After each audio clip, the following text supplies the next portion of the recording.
Chapter 101. Thump. Mr. Snape, I wish you a Merry Christmas in advance. Snape, who was teaching potions class to the young wizards of Slytherin and Gryffindor, looked at John, a student who had interrupted his class very rudely, like a thug. His face, which was already gloomy, turned even darker in an instant. He looked with an uncertain look at the figure at John's feet, who was tied up with silver chains and had his mouth blocked, like a worm. He turned around and looked at the disciple who was now smiling proudly. Mr. Konstantin, this is not a Muggle police station, nor is it a bounty hunter's reward office. If you have been absent from class for a long time and have broken my classroom rules, and you are trying to get recognition and praise from me in this way, I regret to inform you that even though you are my student, I will not let you off the hook when it comes to deducting points. Still the same stylish tone and emphasis. However, at this moment, whether it was John, Hermione Granger behind him, Generals Enha, and the other Gryffindor little lions, they all had smiles on their faces, looking confidently at Snape, who could be described as a big devil in the eyes of others. Even if the other person has already picked up the feather pen, he looked like he was going to deduct points from Gryffindor. Mr. Snape, even if you have to deduct points, shouldn't you first take a look at the gift your dear student gave you? I haven't even gone to Professor Dumbledore and the others yet, and I came to you at the first moment. There was something amusing in John's smile that even Snape couldn't fathom. After hesitating for a while, the latter finally walked slowly to the guy brought back by John under the gaze of the curious little snakes and lions around him. Roughly grabbed the other person's hair and pulled it up. Took a look. One of them had a pale face, and there seemed to be something wrong with his eyes, but the reason could not be seen for the time being. He looks somewhat noble, but his beard is a bit messy and dirty. The aristocratic dress he was wearing had a sense of age and exuded an aura as if it was dug out of the earth. Mr. Konstantin, I have no interest in tomb robbers. Snape hadn't finished speaking when he saw some of the coins handed to him by John. They looked a bit ferocious, with fangs and patterns on them, like tree rings. The pupil suddenly shrank. A grave robber? Although we did dig this guy out of the cemetery, he is not a grave robber, Mr. Snape. I believe you must be familiar with this thing, right? Vampire fangs. Snape uttered a cry of surprise. He took the thing from John's hand and began to observe it excitedly.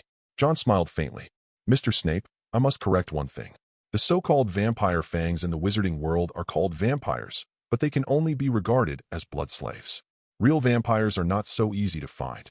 And this Mr. Hayworth is not only a real vampire, but also a count. Well, you can understand that he is a real elite among the vampire clan. Snape's eyes suddenly lit up. The gloomy and stern look on his face that he had always shown to the young wizards suddenly showed signs of being unable to hold back when John took out these things. He couldn't help but be excited. Even though John said that the things used in the wizarding world were fake vampire fangs and could not be considered the real thing. But even the fangs of the so-called blood slaves are extremely rare and precious materials in the wizarding world. Not only are alchemists eyeing them, but potion masters like Snape are also always paying attention to news in this regard. So, he is the demon that this magic tells you to deal with.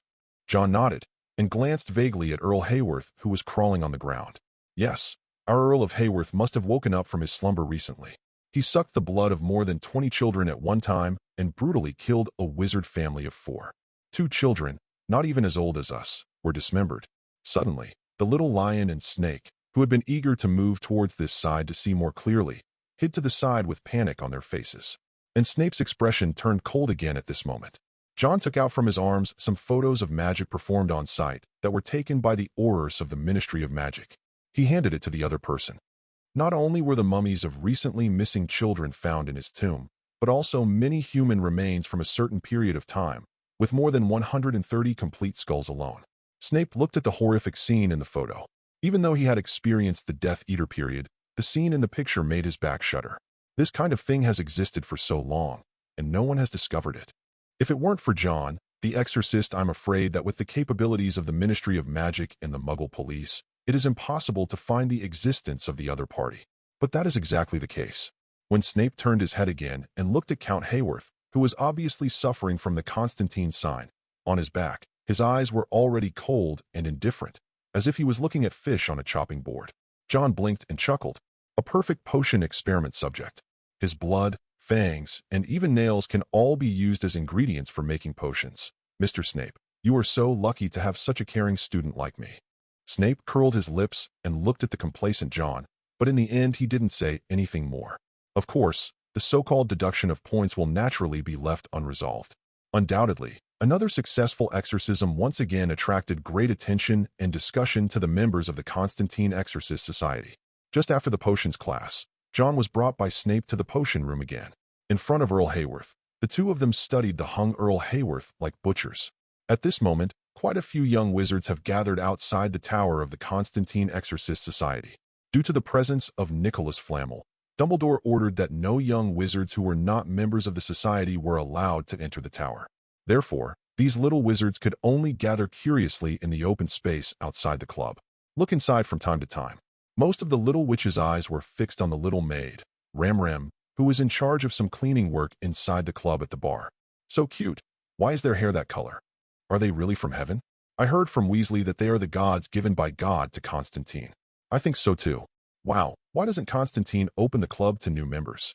The other side, Ronald, who loves to show off, looks very impressive at this moment. He demonstrates basic exorcism spells such as Holy Fire spell and Holy Light spell in front of everyone. That magic is performed without the need for a wand. This caused some little wizards to exclaim in surprise. As the Ministry of Magic's propaganda on evil spirits gradually comes into effect, although the vast majority of people in the wizarding world are skeptical about such existences. But he also basically wrote letters to the little wizards at home who were attending Hogwarts. If they have the opportunity, let them join the exorcism club and learn some exorcism techniques. In the community tower, Hagrid was standing on the rooftop, cleaning the nest for the Forkmen, and from time to time he glanced at the little wizards who were gathered in the open space downstairs and talking excitedly. A longing smile could not help but appear on his honest face. Everyone is interested in Konstantin's exorcism spell.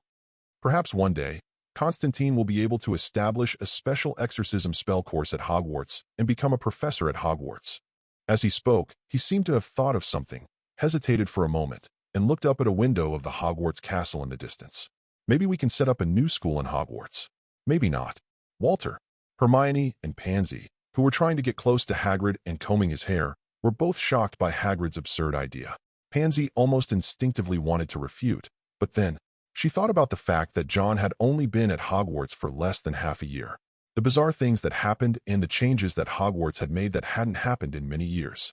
The mouth that was about to retort gradually turned into an O shape due to shock. Hermione looked at the bustling crowd downstairs. Little wizards from the 4 branches of Slytherin, Gryffindor, Ravenclaw, and Hufflepuff can be found here.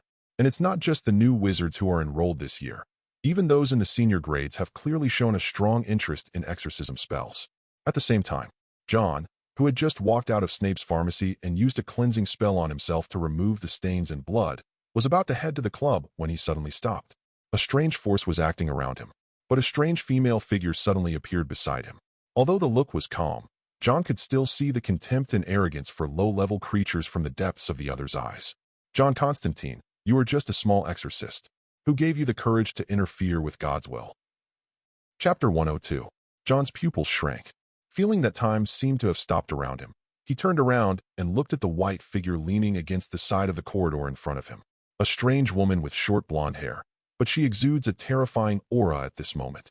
However, even John, who now possessed the body of an angel, couldn't help but feel frightened. He stared at the other person. For some reason, even though I didn't know the other person, the moment he appeared, a terrifying name suddenly appeared in my mind. You? Gabriel.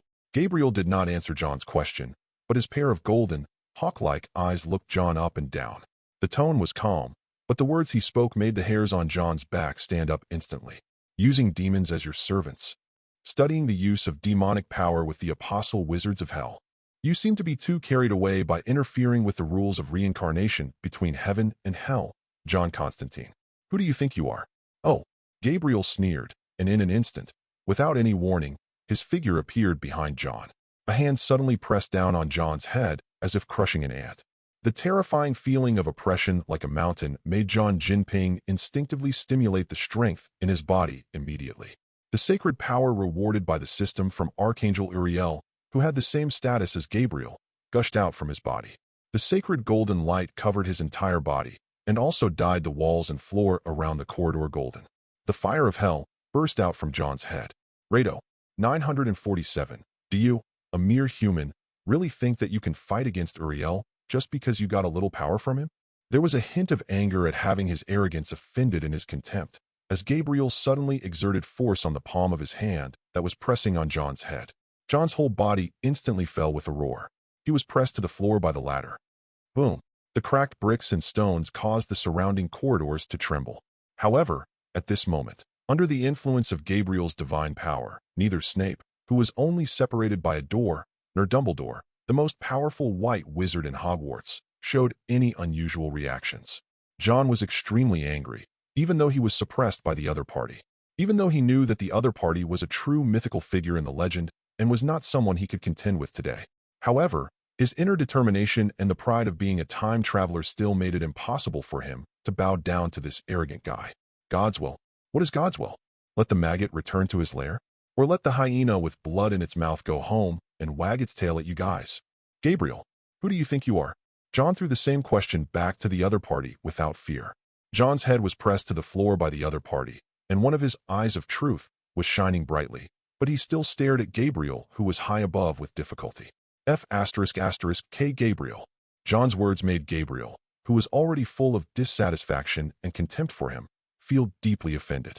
Gabriel originally just wanted to give the other party a stern warning so that he would do what he was supposed to do and not interfere with the decision of the heaven. Suddenly, a fierce look flashed in his eyes. Staring at John's eye of truth, which was emitting brilliant golden light but was filled with arrogance and anger that seemed extremely dazzling to Gabriel, a cruel arc suddenly appeared at the corner of his mouth. John Konstantin, it seems that the power you inexplicably obtained has made you forget yourself and made you forget that you are a living person. As she spoke, she was suddenly under John's horrified gaze. A hand reached towards his eye socket. John's pupils shrank, but the anger in his eyes did not diminish at all. Instead, the blazing hell fire in his body seemed to be instantly fueled by endless fuel. The moment Gabriel's hand covered one of John's eyes, darkness came, along with a terrible pain that penetrated deep into his bones.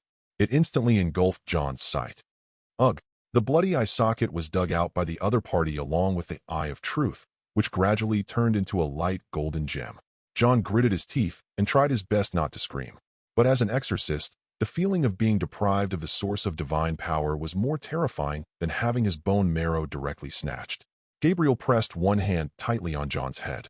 Due to the struggle between the two sides, the cracks on the ground were even more serious at this moment. However, Gabriel's hand was still like a mountain trampling on John's head. Not moved at all. She smiled slyly as she looked at the eyeball of the eye of truth in her hand, which was glowing with a faint light. Crack! The sound of shattering came from her palms the moment she clenched her hands together. When the other party spread out his palm again, John, who was struggling, suddenly felt that the last connection between him and the eyeball had completely disappeared. The face of the angel Gabriel. At this moment when one hand lifted John's head, the coldness and viciousness in his eyes were no less than the devil from hell. She locked eyes with John's other eye again. Blood stained half of John's face, which was now covered in dust and debris. However, the anger and murderous intent in John's only remaining eye were still so dazzling. Humph! It seems the lesson is not enough. Gabriel's face turned cold, and he reached out his hand towards John's other eye again.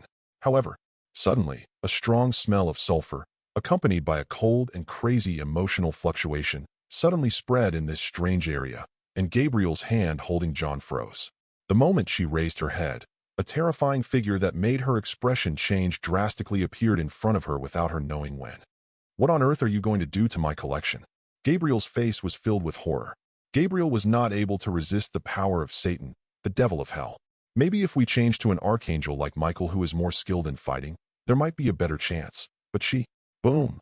John, who was in her hand, suddenly disappeared and was replaced by an extremely terrifying force that blew her away in an instant.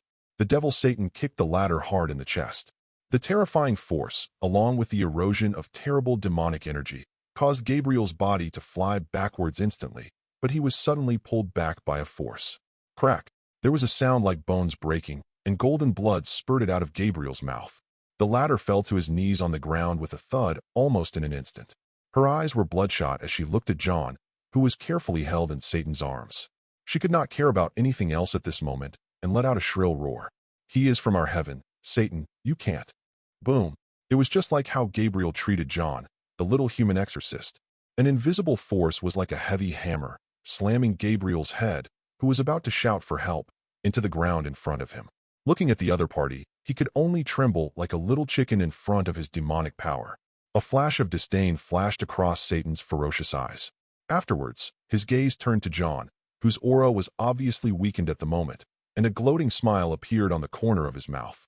Wow, wow, wow, wow, look at you, little John. You got messed up by these guys in heaven. I really want to know, do you still want to continue to believe in that damn annoying God? Seeing the blood vessels twitching in John's bloody eye sockets, it was lucky that he didn't faint from the pain of having his source of essence cut off and deprived. At this moment, he was unable to answer his questions. A hint of cunning and teasing suddenly flashed in Satan's eyes. Under John's horrified and unbelievable gaze, he suddenly stretched out his hand and dug out a bloody black eyeball from his eye socket. Little John, ha, I've never given you any presents before. Happy birthday to you. A belated gift from Satan. You'll like it. As he said this, he didn't even give John a chance to struggle.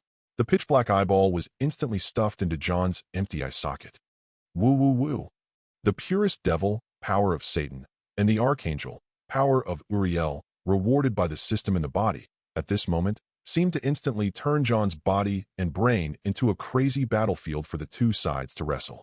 The intense pain and the instinctive spasms of his body made John's body mutate like a zombie.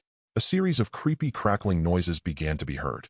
The endless vitality in his body, which came from the dog talisman, seemed to have become an endless ammunition depot for this battle between gods and demons. Even though the two sides were struggling inside John's body every moment, it meant a rapid consumption of John's physical life. But this war is really protracted. Even Satan, who was just trying to take advantage of John's misfortune and wanted him to be abandoned by heaven and follow him to hell, was caught off guard. Walter, little John, what kind of monster are you? Satan's eye sockets were empty and as black as a skull. The other eyeball was staring at John, who was struggling, but the expression changed from gloating and expectation at the beginning to shock and interest at a speed visible to the naked eye. Bite. You have received a gift from Satan, the devil of hell. Chapter 103. Bite. You received a gift from Satan, the devil of hell. Eyes of the devil.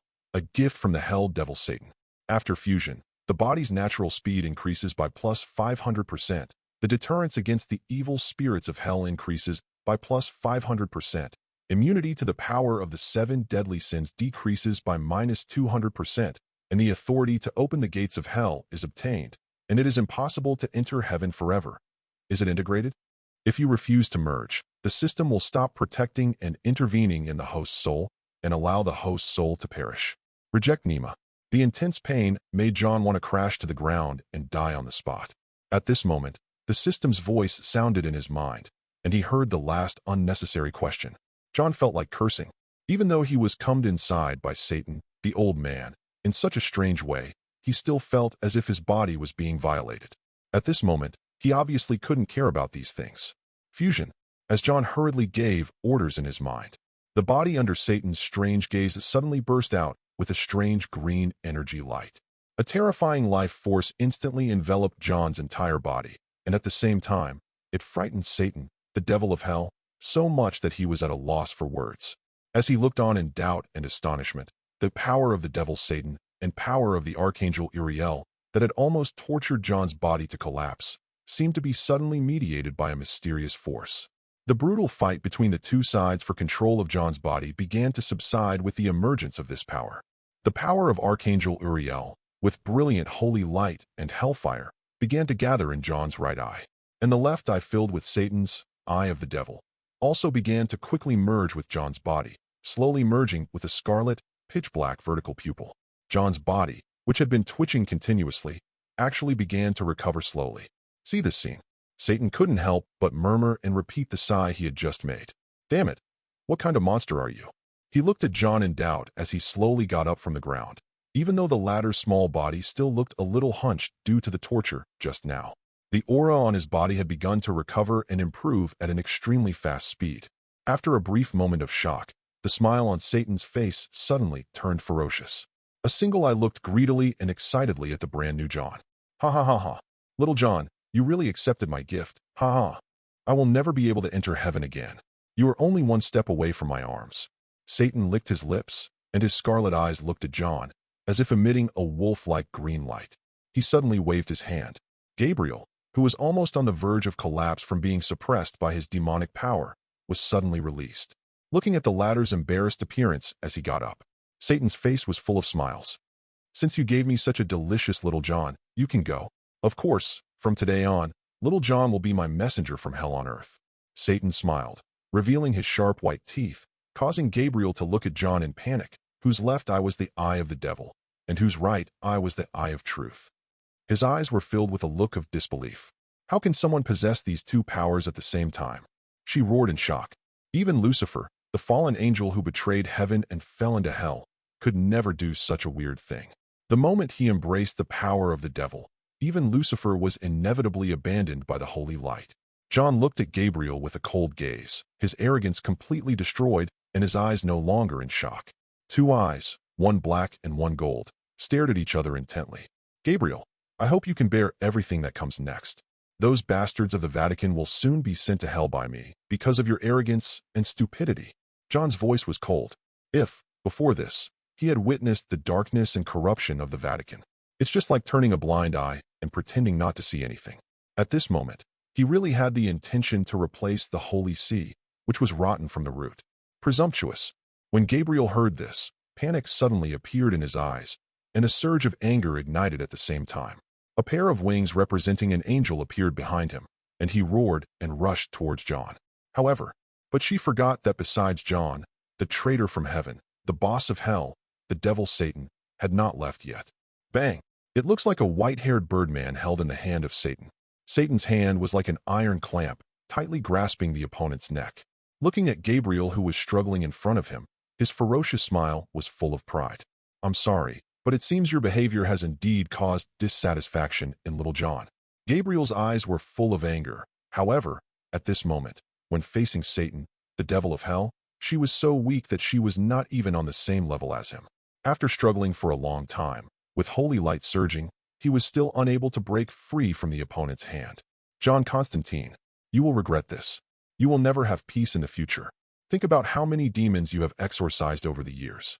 When you fall into hell, they will definitely make you die miserably." A hysterical roar came out of Gabriel's mouth. There was a cold light flashing in Satan's eyes. "Throw the other person out of your hands suddenly. Go away. I can't guarantee that I won't cut you into pieces in a moment." However, Satan just threw the ladder away. Just as Gabriel turned around and flapped his wings, holy light surged above his head and opened a door to return to heaven. John's figure suddenly rushed behind Gabriel in Satan's incredulous gaze. In his hand, he held high a gorgeous sword with brilliant golden light and sparkling gems. "Maze or fake? Damn B******. Leave something behind before you go." The artifact, Sword of the Oracle Judge, suddenly appeared in John's hand without Satan noticing it. The long sword carried a terrifying power that shocked Gabriel. The latter dodged hastily. However, at this moment, the sharp sword light had already chopped fiercely on the angel wing behind her. Puff! Golden angel blood spurted from the broken part. The holy wings were cut off directly from Gabriel's back and fell to the ground with bursts of golden light. In a burst of light, it transformed into a platinum-colored angel metal shield. "Ah!" A heart-wrenching scream came from Gabriel's mouth. However, she watched as the sword in John's hand suddenly turned and swung towards her neck. Gabriel did not dare to hesitate at all. The next moment, he turned into a ray of golden light and instantly rushed into the minister of the gate of heaven above his head. Blink and it's gone. In his hand was the magical sword of judgment of the divine realm, shining brightly. And that terrifying source of power with the effect of judgment made Satan, who already looked at John with admiration, look even more cautious and solemn. As John moved his mind, the long sword turned into a ball of fire and dissipated in an instant. At this moment, John's body seemed to have lost all strength. He leaned against the wall and sat down weakly. With a pair of strange eyes, he stared at the doubtful Satan in front of him. He pointed to the Gabriel's wing shield that had fallen to the ground. "This thing belongs to you. Don't expect me to have any favorable impression of hell just because of an eyeball. You be asterisk asterisk asterisk asterisk asterisk D." John called Satan a B asterisk asterisk asterisk asterisk asterisk D. There was no anger on his face, but instead, the devilish smile became more and more exaggerated. "Ha ha ha. Little John, you are really not an ordinary kid. Even your annoying Konstantin ancestors are definitely not as bold as you." He stretched out his hand. Gabriel, as the archangel's wing, took the shield on the ground into his own hands. even though he was not good at fighting. But the power of his body is absolutely pure and sacred. There was a fierce light flashing in Satan's eyes. It's an interesting collectible, but Little John. Satan waved his hand, put the things away, and then squatted in front of John, with undisguised covetousness in his eyes, and moved closer to John. The dark eye sockets stared straight at John. It was like an abyss that wanted to swallow him up on the spot. Compared to these, in my opinion, there is no one more valuable to be collected than you right now. You who cannot return to heaven, your soul is destined to belong to me. He flicked John's forehead gently, as if teasing a child. Amidst a laugh full of evil and madness, the latter disappeared on the spot. And at this moment, John finally couldn't hold on any longer and fainted on the spot. In a trance, Snape's surprised cry was faintly heard. John, Chapter 104. John was admitted to the Hogwarts infirmary again. Although both Madame Pomfrey and Blackbat Snape examined his coma for a long time, they could not find any result. In the end, it was the restorative power of the dog talisman that allowed John to gradually wake up from his drained state. Just open my eyes. John couldn't help but widen his eyes in surprise. Professor Dumbledore? Dumbledore's old back was seen leaning quietly on a small table beside John's bed. On the table were 2 magic books that he must have read before. On the bedpost beside John's feet, Fawkes the Phoenix stood there like a big rooster, with his eyes closed and resting. John's exclamation woke Dumbledore from his nap. A glimmer of joy flashed across his old eyes, and the moment he saw John wake up, he was about to stand up from his seat. But he was old after all. At this moment, maintaining this uncomfortable posture for a long time made him stagger. Just before he was about to trip over a small chair, John stretched out his hand. Crash! A ball of hellfire that had condensed into substance transformed into the shape of a hand and instantly supported Dumbledore. For the demons, the hellfire, which was as terrible as a natural disaster, did not cause any harm to Dumbledore when it came into contact with him. On the contrary, the eyes of Phoenix Fawkes, who was standing aside, suddenly brightened up. With one leap, he reached the side of John's pillow. While gently nudging John's cheek with her head, she let out a series of coquettish cries. Dumbledore came back to his senses, stood up, and couldn't help but feel a little relieved when he saw 963's scene. John, you really scared us all.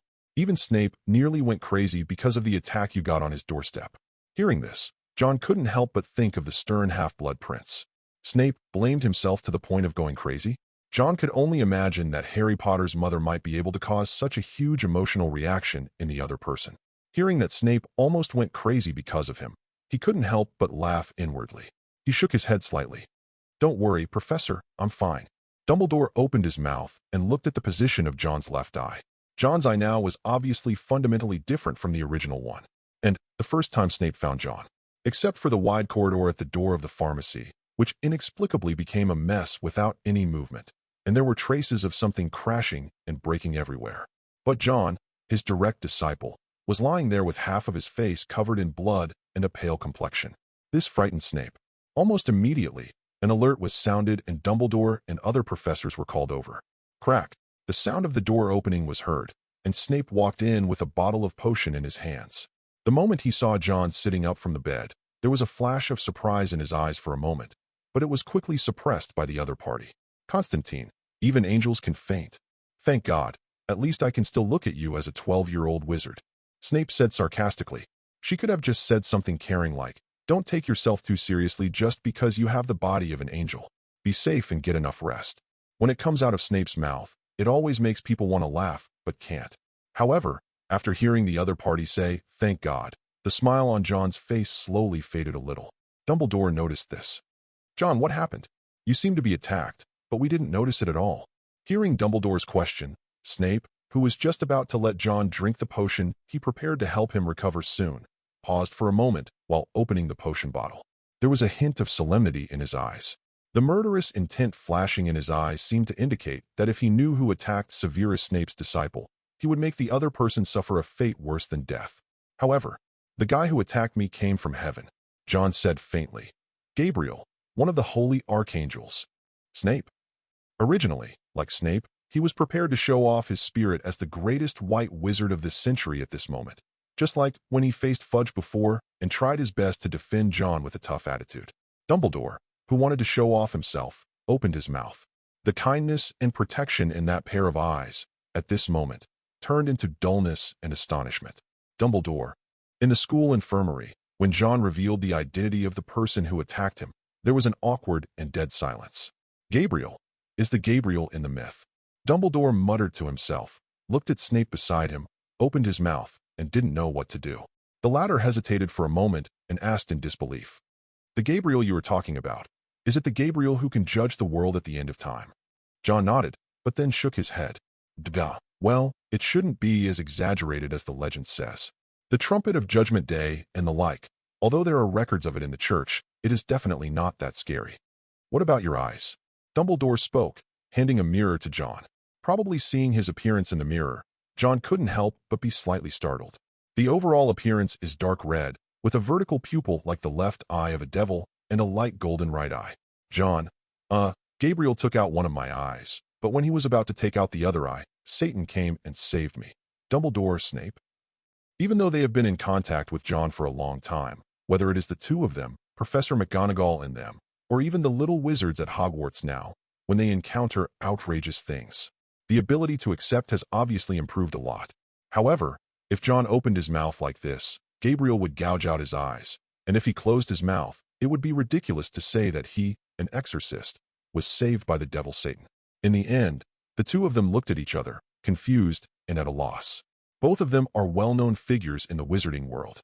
But compared with Gabriel and Satan in mythology, it is not just as simple as not being worth mentioning. So your left eye is Satan's. John's straightforward answer shocked even steady wizards like Dumbledore and Snape, who couldn't help but gasp on the spot. Snape looked at John's strange eyes with disbelief. Possessing the power of both an angel and a demon, this has never appeared even in myths and legends.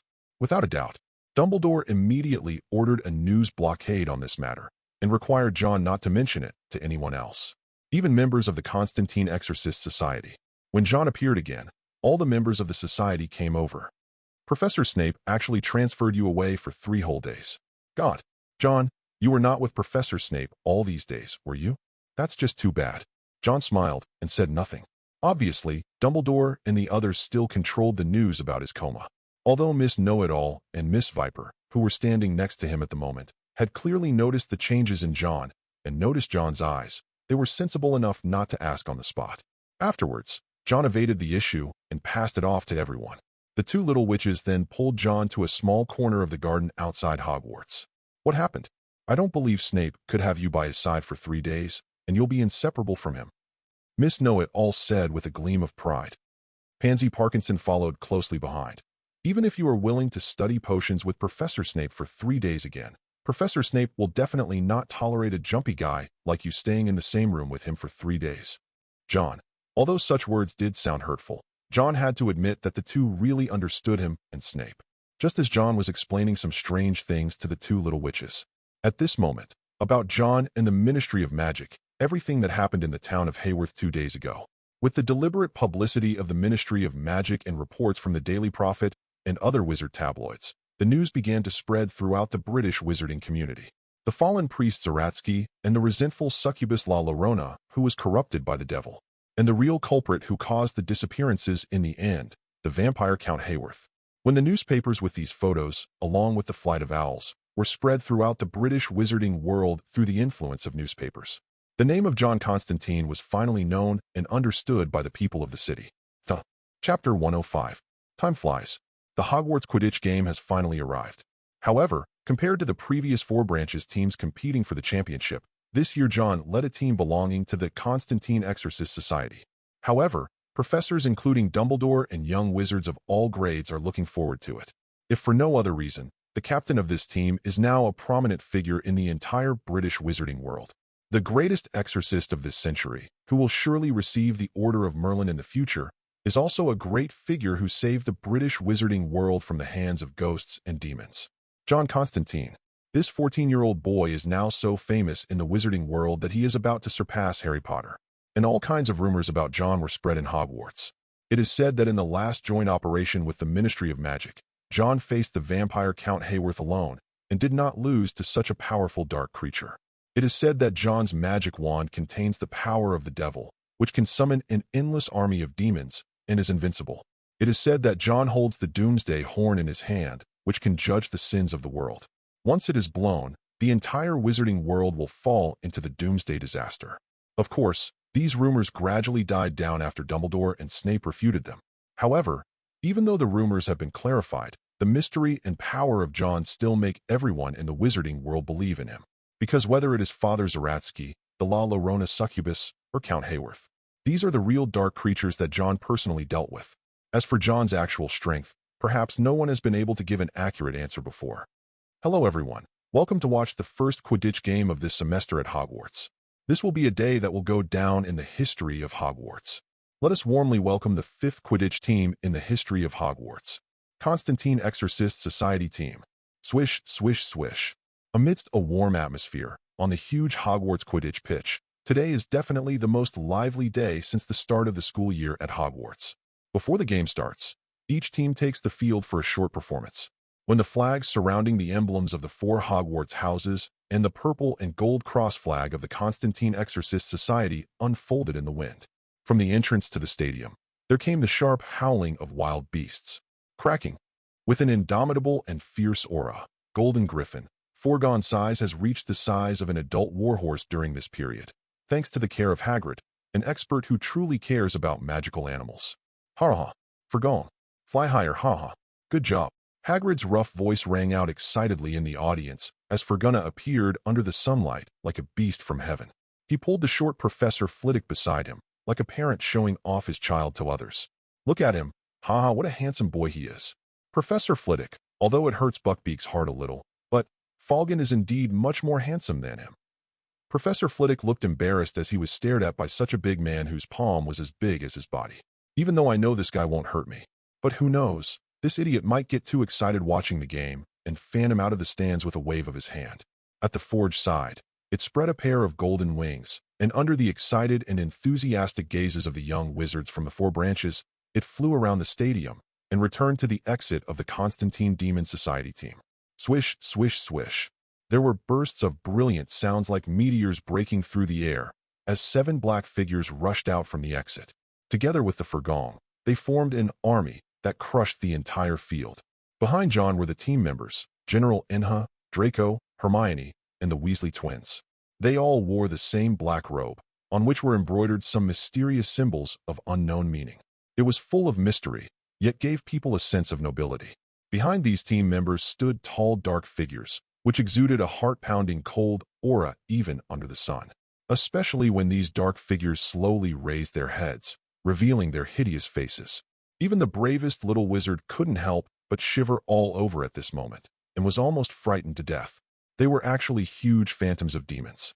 The ferocious horns, coupled with the majestic body like a bull, although it was just a virtual appearance simulated by light, shadow, and clouds, it only showed the upper body. But in an instant, it still caused considerable mental pressure on other Quidditch teams that had already played. I have to say, John really dares to play. Such a strange appearance made Dumbledore stunned. On the contrary, the alchemy master Nicholas Flamel was standing next to him, and his body was obviously much stronger than when he first came to Hogwarts. I was delighted to see that my work, Magic Seal Witch Robe, had such an effect when worn. I couldn't help but jump up and down with excitement. Albus, this piece of work is simply amazing. What Konstantin said is right. Hogwarts is a famous magic school in the UK and even Europe. How can the wizard robes be so simple? It should be more flamboyant. This is the wizard robe that young people should have. Ramram, stop waving the flag and take a picture with your magic camera.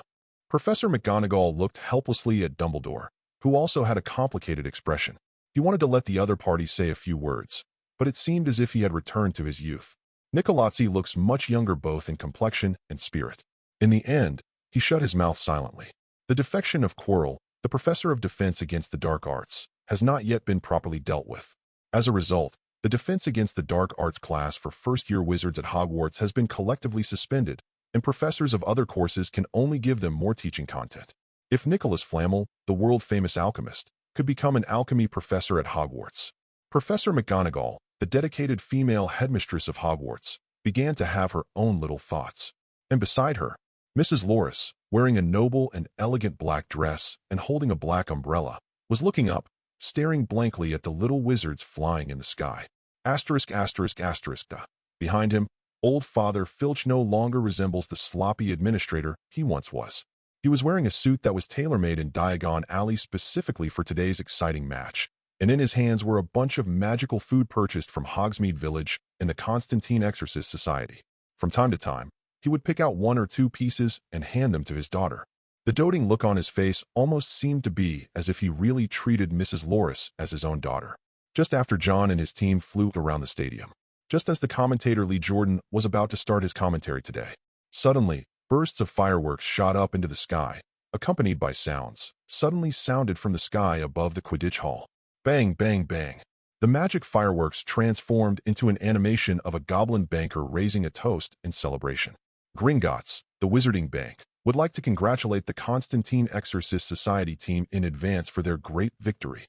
The voice of Mr. Ferris, the head of Gringotts Bank, echoed in the air. 0.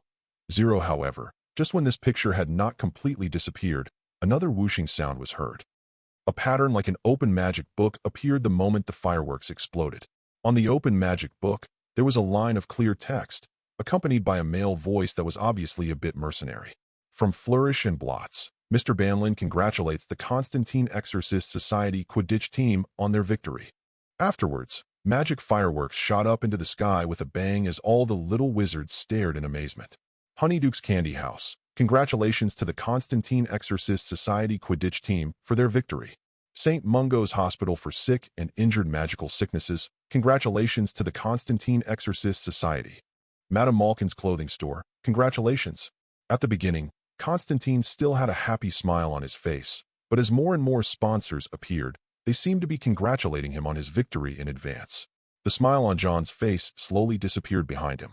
Harry and Ronald, the two right-hand men, noticed the ferocious expressions of the Slytherin team members on the opposite side and couldn't help swallowing. John, I feel like we've gone a little too far. John's eyes instantly turned to Draco, who was shrinking a little behind him. When the latter was seen by John, his handsome face changed instantly.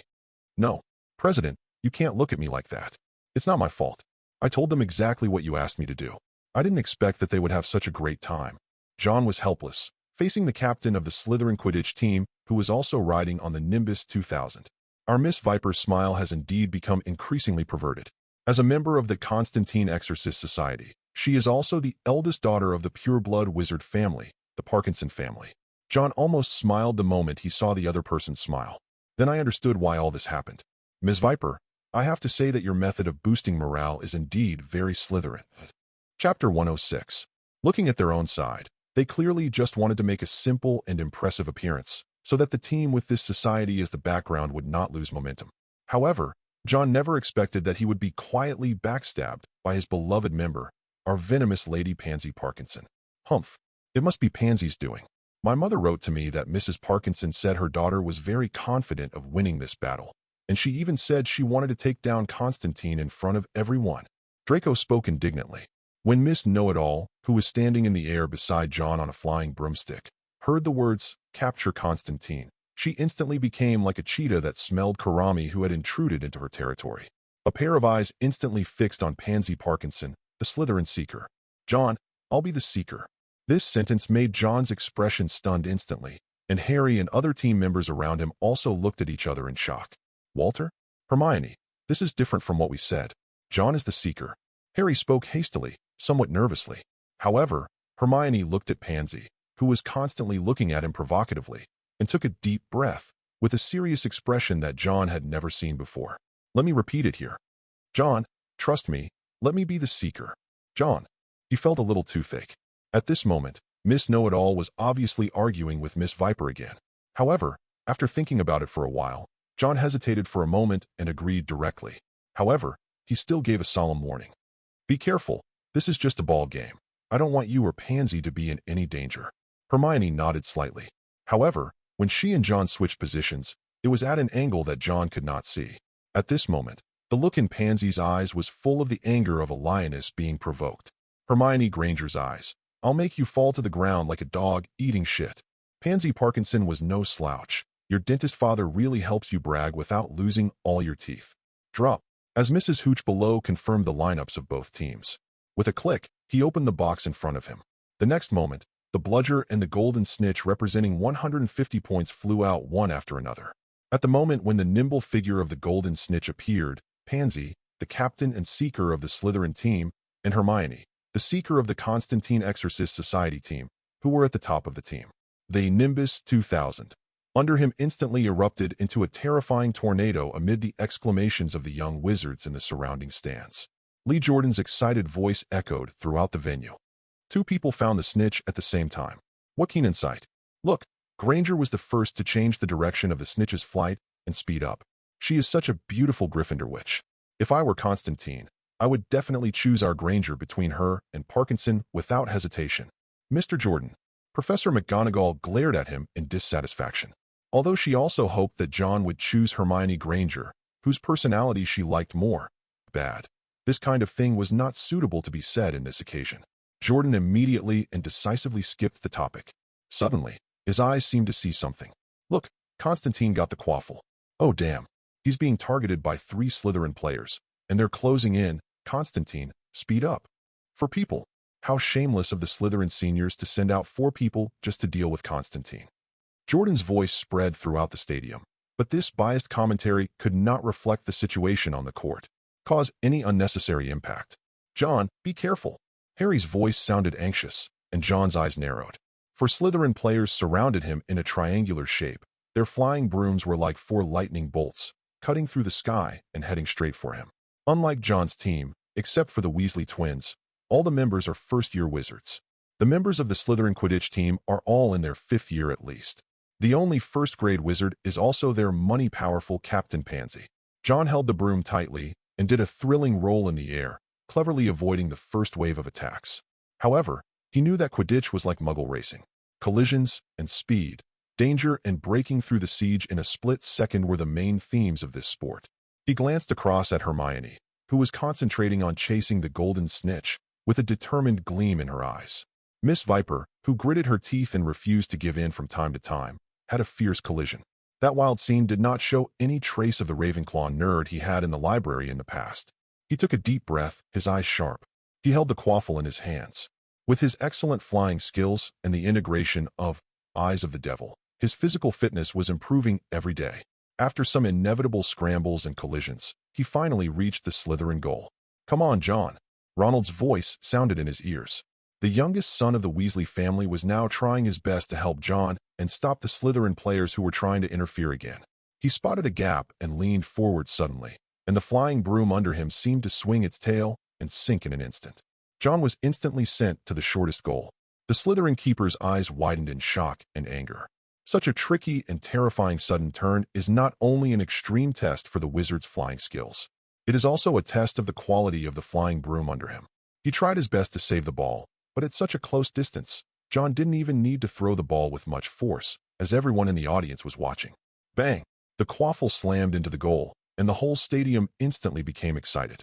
Gryffindor, Hufflepuff, Ravenclaw, and even some little witches from Slytherin all burst into enthusiastic cheers when they saw the goal scored.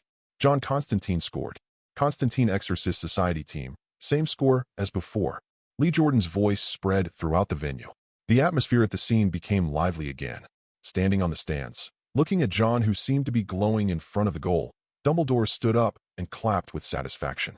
Beside him, Nicholas Flamel, who no longer had the symptoms of brittle bones, also clapped excitedly. He pulled Dumbledore's clothes and pointed at the demonic shadow that appeared behind John after the goal. Albus, little John is a genius. He told me that now the robes can only look nicer, or have some cleaning spells like ordinary robes. But in the future, as long as we increase our research on demons, it is not impossible to create wizard robes that can fly directly. Nicholas Flamel is like a wizarding scientist who, at the end of his life, suddenly has a whole new door opened up to him, allowing him to see new areas. With life being better continued, a second spring in career broke out. And at the same time, just when the Quidditch match was being held in Hogwarts, on an isolated island in the cloudy sea, Azkaban is a wizard prison that reaches into the sky. With lightning and thunder, you can vaguely see the figures of Dementors. This day welcomed a new group of residents. Woo woo woo. No, you can't do this to me. Woo woo woo. This is all a conspiracy. The devil and the supernatural events are all caused by that little Konstantin ghost. It's all a conspiracy. Cornelius Fudge turned pale. While he was tied up with ropes, the Aurors from the Ministry of Magic rudely stuffed a pair of smelly socks into his mouth because of his incessant chattering. However, at this moment, Looking at the entrance of Azkaban, there was a foul smell coming out of it, accompanied by a gaze of the Dementors that was so cold that it made him shiver. Cornelius Fudge, who had no courage to begin with, finally began to tremble between his legs. A stream of heat flows out, dispelling the cold. "Damn you, old man. I can't believe that this guy actually ordered us around. What a coward." The Aurors tossed him around like a sack. He was thrown into an empty cell, and as the chain was fastened on him, he immediately turned around and left, cursing. Cornelius Fudge was left alone, huddled under the cold bed without even a mattress, with a look of horror on his face. "No, no, no, you can't do this to me. You can't do this to me." Cornelius Fudge was shivering from the cold, but a dark shadow that no one noticed was winding around, quietly crawled into the wizard prison guarded by Dementors. At midnight, a short and shrill howl suddenly sounded. "Ah, duh." Chapter 107. "Ah, midnight." A short scream sounded and then quickly disappeared. This kind of situation is not uncommon in a prison like Azkaban, which holds various dark wizard criminals. Perhaps some unlucky person has been favored by the Dementors again. However, such a scream made Cornelius Fudge, who had been imprisoned for less than a day, shiver, and his face, which was blue from the cold, tremble instantly. He huddled under the bed, looking out of the prison with a look of horror on his face. The voice just now came from the cell opposite his prison. Waves of cold air spread throughout Azkaban, and soon reached the cell where Fudge was at the moment. Looking at the ground that was slowly condensing into a layer of ice, the latter was so scared that he swallowed his saliva violently. "No, no, no. Don't come to me. I'm the Minister of Magic, no? You filthy Dementors, you can't touch me." He shrank back in fear, heading deeper under the bed. However, just when he thought that the guy who attacked the prisoners opposite was Azkaban's most notorious jailer, the 643 Soul Monster, a figure that almost made Fudge's eyes pop out seemed to emerge from the ground and slowly appeared in the prison opposite in the rolling black mist. In his hand, he was holding a skinny prisoner who was obviously dead. The other person was pinching his neck, and he opened his mouth to suck something away. "DF." A long sigh filled with comfort came from the figure's mouth. However, just as Fudge opened his mouth and was about to shout out the man's name in disbelief, the black shadow seemed to sense something in an instant. A pair of cold eyes turned instantly, and the scarlet eyes were like a pair of searchlights in the darkness, allowing Fudge to finally see through the moonlight shining in through the cell window. I saw the man's appearance clearly. Wit. Crash. It was like a ball of black fog suddenly rising from the ground and instantly rushed out from the prison where Fudge was. Voldemort was in the cell opposite the prison 1 second ago, but the next moment, he appeared in front of Cornelius Fudge, the former Minister of Magic who was imprisoned there. "DF." Amid the cold sound of a poisonous snake spitting out its tongue, a thick black python suddenly emerged from the black fog and bit Cornelius Fudge out from under the bed as he screamed in horror. Like carrying a sack upside down, he fished it in front of Voldemort. "No, don't kill me. Ah, Lord Dark Lord, don't kill me. I am no longer the Minister of Magic. Ooh." Fudge was panicking and shouting excitedly. However, the next moment, the mouth was suddenly covered by a tentacle made of black mist. The cold and slightly sticky touch was fed back from the face to the brain. Advertisement Cornelius Fudge's hair stood on end instantly. Under the moonlight, he finally saw Voldemort's image clearly. Still has the iconic socket nose, even though Cornelius Fudge has never seen the other person's true face. But, as the former Minister of Magic, some of the information is still very clear. However, Voldemort's image has completely changed now. Scarlet eyes, socket nose, and under the pale skin there seemed to be something black, like dense blood vessels, flowing everywhere. The black mist swirling around him seemed to have turned into his wizard robe.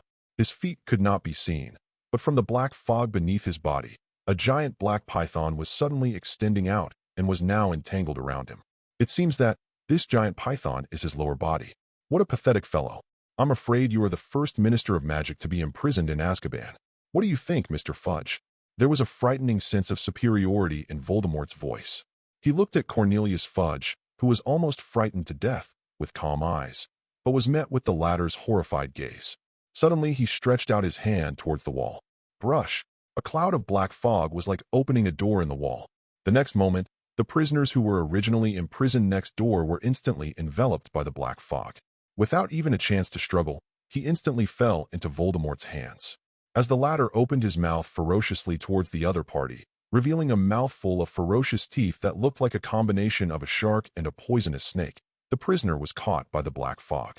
Suddenly, he began to tremble violently. Streams of weak energy were forcibly extracted from the opponent's body. It's like Dementors sucking the happy memories of wizards. However, in just a few breaths, the latter had gone from trembling and struggling at the beginning to a dried corpse that looked like it had been dead for a long time. After Voldemort absorbed this power, the black fluid flowing under his pale skin became even more active, and Fudge, who was tied up by the black snake and hung in front of the other party, finally couldn't hold back his urine again at this moment. A thin stream of heat flowed along his upside-down body and quickly spread to his chest and face. However, at this moment, Fudge's brain had completely lost the ability to think except for trembling. You are truly worthy of the power of the Hell God. This is what I should truly pursue. By the way, Mr. Fudge, I have to thank you for your stupidity for where I am today. Voldemort said sinisterly. He threw Fudge into a corner of the prison with disgust. You are such a loser, no different from a pig in a pen. It's really hard for Dumbledore to resist killing you. At least, in this respect, I am indeed not as good as him. Although Voldemort said so, the teasing and pride in his words could not be concealed at all. Cornelius Fudge's stupidity led to the escape of the demonized Lucius. And it is precisely because of this that the Philosopher's Stone that sealed the fallen angel Cecilia was created, and it is also the reason why the new Voldemort. Advertisement, Voldemort murmured, his eyes briefly glancing at Fudge, who was curled up in a ball. Suddenly, it seemed as if I sensed something. Looking out of the prison window, a strange figure with a tattered cloak and a cold aura came in from outside at some point in time. The Dementors, who had noticed that a prisoner had died in the prison, had just come in. He immediately saw Voldemort's scarlet eyes that looked like a predator.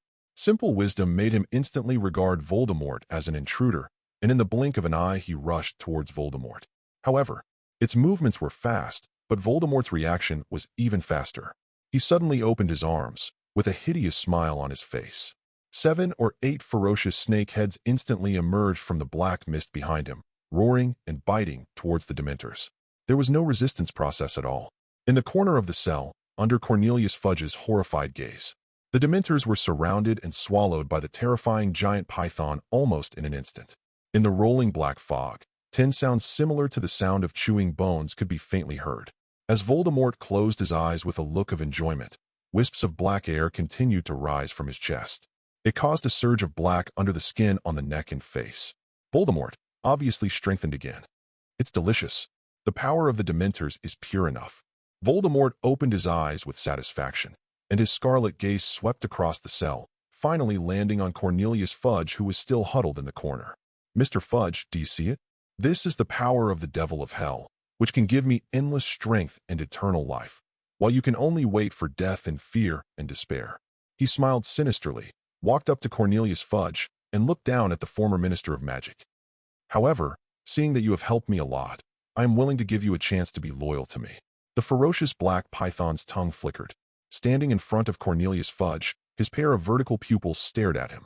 It seemed as if he refused, it would open its bloody mouth and swallow him on the spot. I am willing to serve you. Lord Dark Lord, no, my master. The threat of death and everything he had just experienced made Fudge, who had no courage to begin with, instantly throw away all the pride of being the so-called Minister of Magic. With his body covered in his own urine, he knelt in front of Voldemort in a miserable and humble manner. Now, in a cell in Azkaban, an equally thin figure suddenly seemed to sense something. The eyes that were curled up in the corner and sleeping suddenly opened. The aura, which he and his companions had faced together more than once, although a little unfamiliar, instantly reminded the man of the devil-like figure. He looked at the Dementors around Azkaban, who suddenly went crazy and flew in one direction. Suddenly, he gritted his teeth. The body began to twist and deform rapidly. Chapter 108. The Quidditch games at Hogwarts were particularly exciting this year. In other words, it is more ornamental. Whether it is Hermione Granger, the little lion, academic genius witch, or Pansy Parkinson, the venomous lady, they are ostensibly fighting for the golden snitch, but in fact it is a battle of successors for their status in front of John. John and his team were competing for points with the senior Slytherin team members in fierce clashes. It can be said that it was intense to the extreme. Not to mention, from time to time, there are some magic shop owners who have cooperated with the Konstantin Exorcist Society, or are about to have some cooperation and cheer for them. In the end, Miss Granger succeeded with several desperate attacks and some luck. He grabbed the golden snitch that was trying to slip away. The game is finally over. F***K. These rubbish. Miss Viper was unhappy, even though she failed to catch the snitch. However, even without the 150 points from the golden snitch, the gap between the Konstantin Exorcist Society team and the Slytherin team was an exaggerated 330:50. They were already being pressed directly to the ground and rubbed. Miss Know-It-All, who was holding the golden snitch in her hand, had a slightly disheveled hair and a pale face after the thrilling experience, but the smug smile on her face still brought her warm cheers from all the little lions. Hermione Granger, seeker of the Konstantin Exorcist Society, has caught the golden snitch. Game over. I said it before. Only a Gryffindor witch with an excellent witch like Professor McGonagall as her headmaster should be a good match for Konstantin. Let us warmly congratulate him. Granger successfully took over the ownership of our Mr. Konstantin. Dang dang dang dang dang dang. Lee Jordan enjoys watching the fun. He briefly praised Professor McGonagall, causing the latter to be stunned for a moment. Suddenly, he began to hum the tune of the wedding march in a funny way. This sudden action made all the young wizards in the audience stunned, and then suddenly a burst of humming tunes in unison, amidst laughter, swept across the entire Quidditch field. F***K, I'm going to tear your stinky mouth apart. Pansy Parkinson lifted her messy black short hair and stared at Lee Jordan, who was standing next to the scoring table with a pair of vicious eyes. If it were true that she had lost to Granger a second ago, now all her anger was focused on him. This moment, Lee Jordan, the courageous little Gryffindor lion, had no idea. I was scolded for saying such a thing. What a terrible woman I have provoked. Konstantin was also somewhat amused by the other party's booing behavior, but fortunately he was thick-skinned enough and did not feel embarrassed at all when facing the laughter around him. Instead, he rode on the flying broom with a smile on his face and waved to the Shao Lius on the surrounding stands. The first Quidditch game is over.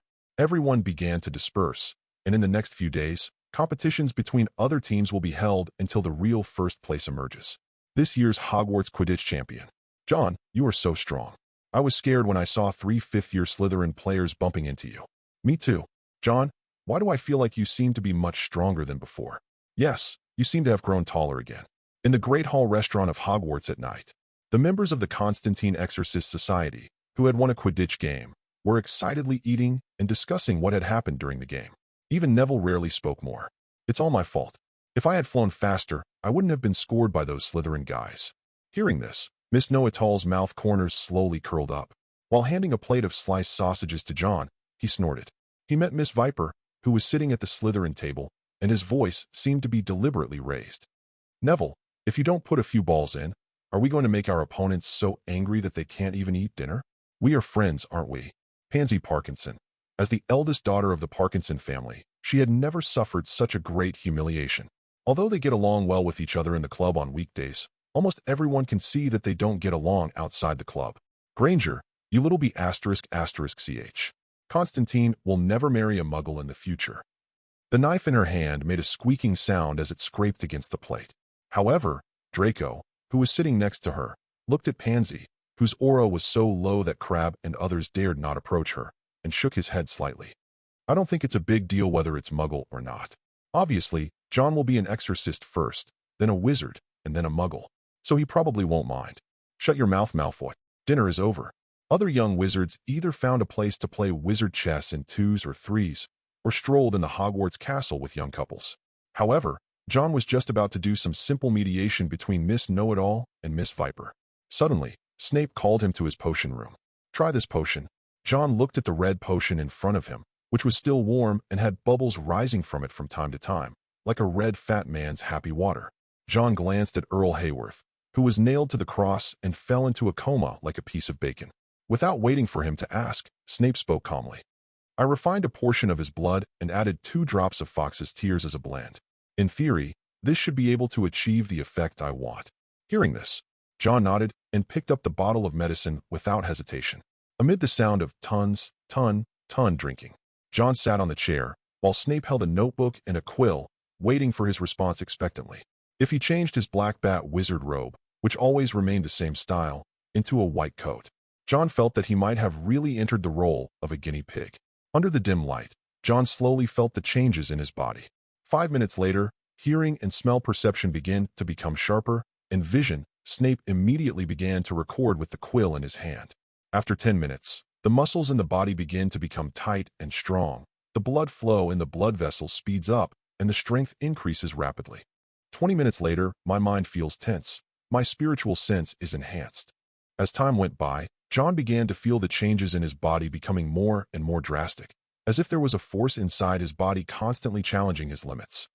After 30 minutes, the enhancement began to weaken, but the keen perception and spiritual perception effects still exist. 1 hour later, the perception and spiritual sense still exist. John slowly opened his eyes, but with some surprise he picked up the paper with the recipe on the table in front of him. "Mr. Snape, have you developed a potion that can allow people to see evil spirits?" Snape looked at the records in the notebook. A gleam of satisfaction flashed in his eyes, and he nodded. "It seems so at the moment, but I still need to determine how long this situation can last. If everything goes well and this ability can be maintained permanently." He raised his head, but hadn't finished speaking. John smiled slightly. "Then I will add a statement about myself in my personal introduction from now on, that I am the disciple of Severus Snape, the greatest potion master of this century. I even think that you, teacher, will definitely be able to get a Merlin first-class medal." Snape's gloomy face showed a satisfied smile, which was rare in front of John. I looked at my recipe over and over again and wrote some things down in my notebook. "If this potion is successful, I plan to name it Konstantin's Eye Potion." Hearing this, John was stunned. After noticing Snape's look, he did not say anything to refuse. Obviously, this pure love warrior of Lily Potter finally bowed down to the shoes of this outstanding Exorcist student. If this potion can be successfully researched and named after him, once the potion is popularized, not only will the discussion about the existence of evil spirits disappear, but the rumors about him raising demons will also cease. "My dear Mr. Snape, you are so kind to me that it is hard for me not to help you with Mr. Potter's work. I just wonder if Harry would mind having a stepfather like you." John hummed a little tune, coming out of Snape's potion room, thinking he was on his way back to his dormitory. But suddenly, I felt a shadowy force surging towards me. Familiar yet somewhat exciting German language came into my ears. "Master, I found a secret base of Death Eaters. They seem to be colluding with the church recently." Chapter 109. John was slightly stunned, then stopped. He turned his head to look in the direction where the sound came from, only to see a black shadow quickly rushing out from the darkness and landing in front of him. It was his contracted devil, S-rank rat demon Pete. The Death Eater's secret base? In collusion with the church? John frowned slightly. John had never thought of such a combination. "Yes, master." Pete bowed his head and answered respectfully, his eyes full of seriousness under the demon mask. "Nigga, I have been secretly investigating the whereabouts of Death Eaters recently, especially in Devonshire. I didn't make any progress at first, until I accidentally sensed the presence of the same kind from a group of children from a monastery who were away." John pondered for a moment and looked up at the night sky outside Hogwarts. Narrowed his eyes. "Take me to see it." Pete nodded without saying anything more, but John instantly opened up a shadow space. As John was swallowed up, Pete was instantly drawn into the darkness and disappeared. The night is hazy and the starlight is sparse. It has to be said that Pete's ability of shadow power, combined with the effect of devil mask, Naya, is like adding wings to a tiger. Whether it is infiltration, assassination, or even traveling as fast as this moment, John felt it was particularly appropriate. Stretching out into the shadow space, it feels like being on a high-speed train that can penetrate mountains, forests, and even underground. When a shadow surged and John emerged again from it, he was already at the edge of a jungle in the suburbs. At this moment, in front of him, an ancient monastery covering a large area came into view in the night mist. The forest was quiet, with only the occasional chirping of insects and the rubbing of leaves. John could feel a chilly atmosphere in the night sky, as if something was secretly watching them. This monastery named Buckland looked a bit shabby, but from some obvious signs of life, it was obvious that 10 groups of Vatican clergy lived here, including the monastery child who was tainted with the devil's aura, as mentioned by Pete. Except for the main castle and the church, which are still in good condition, some other areas of the monastery are now in ruins, with only broken walls and some broken stone statues left. John looked around and could feel a strong sense of Een and evil pervading the place. Eye of the devil and eye of truth shine at the same time. The terrifying deterrent force exuded by the former maid Pete, who was standing next to John, shuddered violently. The eyes beneath the mask looked at their master with horror and disbelief. "Master, you don't look at it. You've been tricked by that old B*************** D Satan." John cursed, but his eyes, which symbolized the power of hell and heaven, allowed him to see the situation inside the monastery clearly.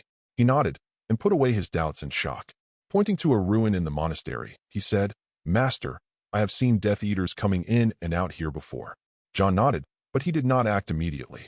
Instead, he looked in the direction of the monastery's main castle with complicated eyes. It is where monks and nuns, as well as children adopted by the monastery, live. However, in John's sight, the area below the main castle was already filled with demonic energy, as if a gate to hell had been torn open. And looking at the situation of these nuns and children, they even feel sorry for their current situation. I know nothing about it. Let's go. It looks like the Vatican scum and those stinky rats are causing trouble again. We need to solve the problem here, and we need to save the nuns and the children as much as possible. John took a deep breath, and a hint of determination and coldness flashed in his eyes. He turned and nodded to Pete, and the two of them quickly approached the monastery. Apparently, there was no one guarding the area around the monastery. However, with the help of the terrifying demon Pete, John easily bypassed these Death Eaters who were more or less contaminated with evil spirits and came to the interior of the monastery. In the corridors of a typical traditional Vatican monastery, paintings about religious culture can be seen everywhere, and some special religious symbols. Meanwhile, John was preparing to quietly transfer all the people inside and then deal with the demon hiding underground. Daddy. There was a light sound, as if bare feet were walking on the ground, which made John's eyes flicker slightly. A fat woman in a nun's robe walked slowly along the corridor in front of John, swaying as if sleepwalking. The demonic energy lingering around his body allowed John to almost immediately see the demonic figure possessing the other person. Bite. Demon activity detected around the host. Locking the breath direction, when the system prompt sounded, John frowned. This was just a small devil minion. But it's just a sea-level dream succubus. An energy demon whose body is more like a ball of elements. John winked at Pete, who instantly disappeared. But John followed the sleepwalking nun silently, following her slow footsteps, watching her walk slowly to a door like a zombie. Then, push it open. There was a creaky sound of the wooden door being pushed open, accompanied by the sound of the wooden door colliding on both sides. The children who had just fallen asleep were awakened in an instant. "Ms. Sisme, you." Roar. A child's somewhat doubtful question just sounded DBFB, and the next moment, a roar full of brutality suddenly appeared, frightening all the children so much that their faces changed drastically. The purple face with cracked lines and the body that seemed to have gained weight in an instant scared the children so much that they screamed. However, John, who was originally preparing to subdue him immediately, suddenly changed his expression. The movement he was about to make was instantly retracted, and the whole person immediately hid. There were hurried footsteps as the demonized Sister Sisme rushed into the children's dormitory. John immediately saw a dozen people holding wands, or a figure holding a cross. He rushed up instantly and got behind the demonized Sister Sisme as soon as possible. The leader was a white-haired priest holding a golden cross, and several wizards beside him cast a spell to control Sister Sisme. "Begin the exorcism immediately. In the name of the gods I command you. I command you by the holy pentagram. In the name of the Father, the Son, and the Holy Spirit, I command you. Devils, retreat." As the priest chanted something, waves of holy light emanated from the golden cross in his hand, trying to dispel the demonic aura from Sister Sisme. The whole process was slow, not to mention far less efficient than John's. Even Hermione and Pansy could definitely complete the zone magic faster than this priest. As the priest chanted the exorcism spell, John, who was hiding in the dark, could clearly see a trace of painful struggle on the faces of some children who were blocked in the corner of the room. Obviously, whether it is Sister Sisme who was suddenly possessed by a demon and began to sleepwalk, or these priests and Death Eaters who were able to arrive the moment the attack occurred, or those children who are still tainted with evil spirit at this moment. All of this shows that something like what happened today is not the first time that it has happened in this monastery. This made John even more suspicious about what shameful things these Death Eaters were doing in collusion with the church. John hid quietly in the dark, watching the priest as he was about to complete the exorcism. Then, what the hell?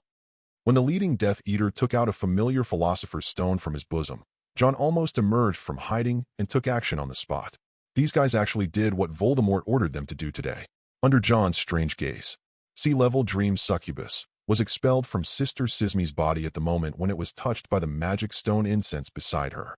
Seeing this scene, John seemed to have figured out what Voldemort was planning. And it seems that our Dark Lord is indeed much more outstanding than I thought. He has even merged the power of the devil of charming Angel Cecilia. John murmured in his heart, but a hint of joy appeared in his eyes. If this is the case, perhaps by destroying the Death Eater's base, they might be able to learn about Voldemort's recent whereabouts from these guys. Even Pete was not found. As Madame Sisme was sent away to rest, several nuns who were equally frightened hurriedly comforted the children and asked them to lie down again. The priest and the Death Eaters also retreated again. Along the way, John, with the help of Pete, hid quietly in the darkness. I followed him all the way to a place that looked like a priest's office. There shouldn't be any more demons being possessed tonight, but the seal has loosened quite a bit now, so we still need to arrange for people to keep watch. By the way, Mr. Churchmans, how long will it take the Dark Lord to give me the elixir of life that I want? Chapter 110. There shouldn't be any more demons being possessed tonight, but the seal has loosened quite a bit now, so we still need to arrange for people to keep watch. By the way, Mr. Churchmans, how long will it take for the Dark Lord to give me the elixir of life I want?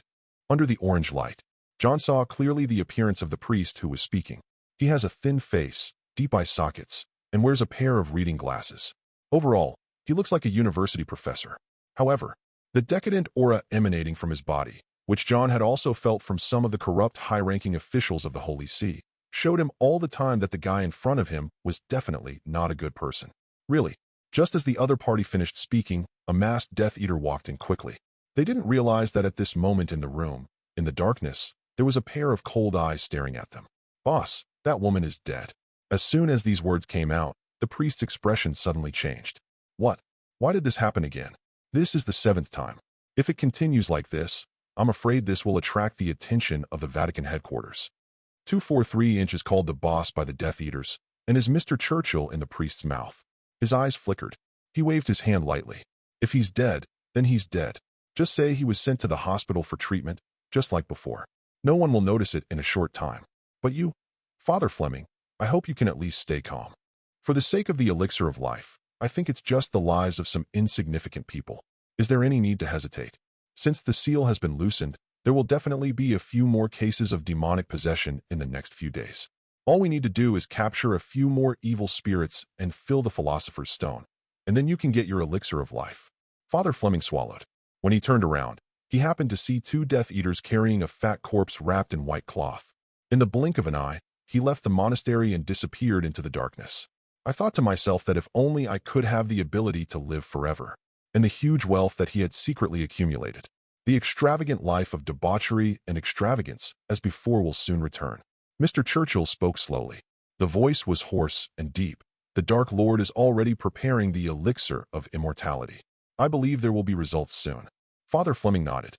He adjusted his glasses that were used to hide his beastly nature. "You'd better keep your promise, otherwise, once the sealed thing under Buckland Abbey breaks out, not only you and me, even your lord the Dark Lord will definitely not be able to deal with it. I will help you capture the evil spirits you want, and you will give me the elixir of life I need." Churchill smiled and nodded, but a fierce look flashed across his eyes beneath the mask. "Reach out and shake the other person's hand." He smiled faintly. "There is no doubt about this. We also think the same way." While the two were talking, John left the room quietly in the darkness. The conversation between Churchill and Father Fleming gave him a clearer understanding of Voldemort's plan. Originally, he thought that after Voldemort absorbed the demonic power of fallen angel Cecilia in the Philosopher's Stone, he would choose to stop, lying dormant in secret, constantly deepening the integration of this power. However, it now seems that he still underestimated Voldemort's ability and talent in doing these crooked things. There is a high probability that the demonic power of fallen enchanting angel Cecilia has been truly integrated by the other party. Even now, it seems that some people are still not full. Here at Buckland Abbey, the food capture from hell has begun. As for the elixir of life that the other party mentioned, in the entire wizarding world, only Nicholas Flamel could produce such a thing. John didn't believe that Voldemort could actually take it out. Therefore, this is most likely just a blank check issued by the other party in order to win over Father Fleming as a partner. After all, judging from Voldemort's original intention in doing this series of things, the other party was obviously trying to use the power of the Holy See to achieve some ulterior motives of his own. As for what happens next, John didn't have much time to think now. His eyes seemed to have the ability to see through things. Guided by the red target outline given by the system, he left the office silently the next moment. He immediately walked towards the basement of the monastery. The corridor leading to the underground was narrow, with only enough space for 2 people to walk side by side. However, on both sides there were crosses made of wood or metal, with biblical passages inscribed on them in various languages. The already narrow passage became even more blocked. John looked at the crosses around him. This is an old scripture from the Vatican that was written 500 years ago, and it's in Latin. A French Bible and a cross from 300 years ago. The cross pattern of England. As John walked, his eyes showed a strong interest in the seal below. The Vatican had put so much effort into this seal hundreds of years ago, and it even seemed like it involved a gathering of high-ranking clergy from various countries at the time to jointly suppress it. What terrible thing is sealed inside? As John walked further down, passing through several underground cellars that stored Vatican wine, he finally arrived at the place where the demonic energy was the strongest. In an underground space that looks like an abandoned round table council. One by one, the rotten skeletons were cleaned up and scattered all over the corners of this space. In the corners of this sealed hall, they were piled up into several small hills of bones. A high throne, with a circle of needle cages below, each surrounding a puddle that looked like a fountain. 13 people were sacrificed, John muttered as he walked to a cage. Inside it were severely weathered bones that looked like they would shatter into pieces and turn into dust if touched. However, some of the obvious symbols of his status as a high-ranking clergyman of the Vatican could still be clearly seen on him at this moment. This is the Holy Spirit jade ring, which can only be worn by priests at the headquarters of the Holy See of a country. John looked at the skeletons in the other cages, and sure enough, he saw some items that could only be prepared by high-level clergy. No wonder the seal below was suppressed. It turned out that the high-ranking clergy of the Church of 13 countries were used as sacrifices to forcibly increase the power of the seal to its peak. John's eyes flickered slightly. His solemn gaze fell on the throne in the center, which had 13 black iron pillars piercing its chest and presented a strange magic circle pattern. An extremely dense demonic energy was continuously emitting from the circular hole below the throne that looked like a fountain and was spreading in all directions with the corpse on the throne as the center. An invisible force, like an umbrella, pressed down on the puddle. The skeleton on the throne was wearing a cardinal's robe with clear golden patterns and gems. Some parts of the skeleton had scattered around the throne.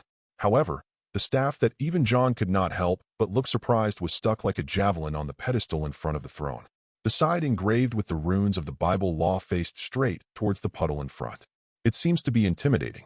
Master, I can feel that the core of the seal now relies entirely on that golden scepter.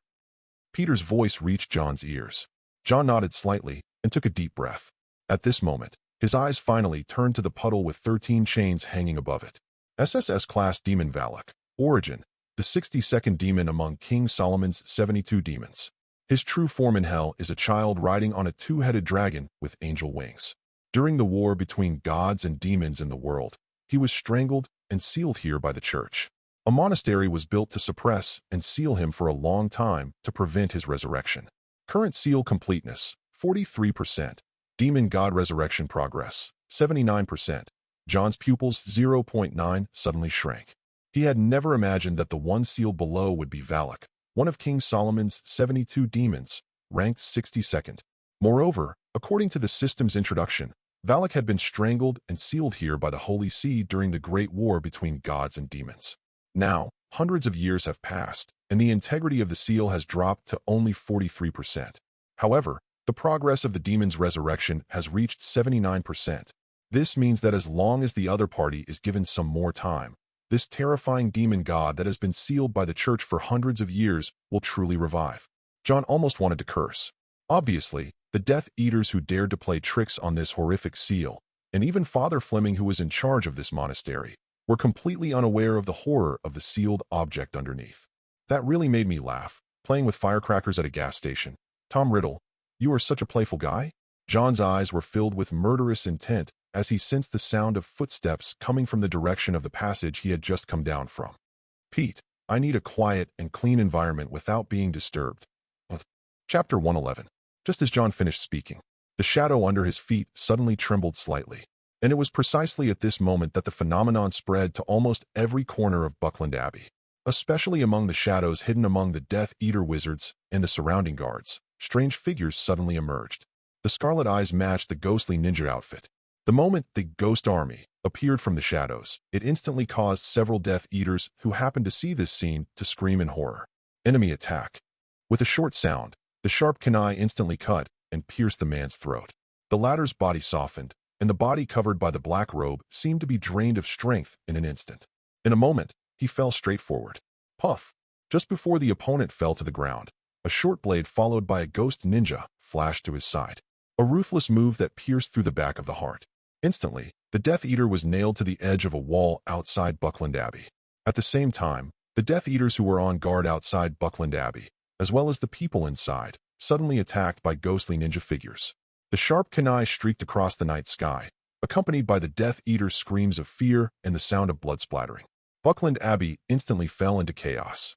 The Ghost Corps 31 in the shadows were as swift as night owls. Their attacks were precise and deadly, and every 10 strikes were enough to render the Death Eaters incapable of fighting.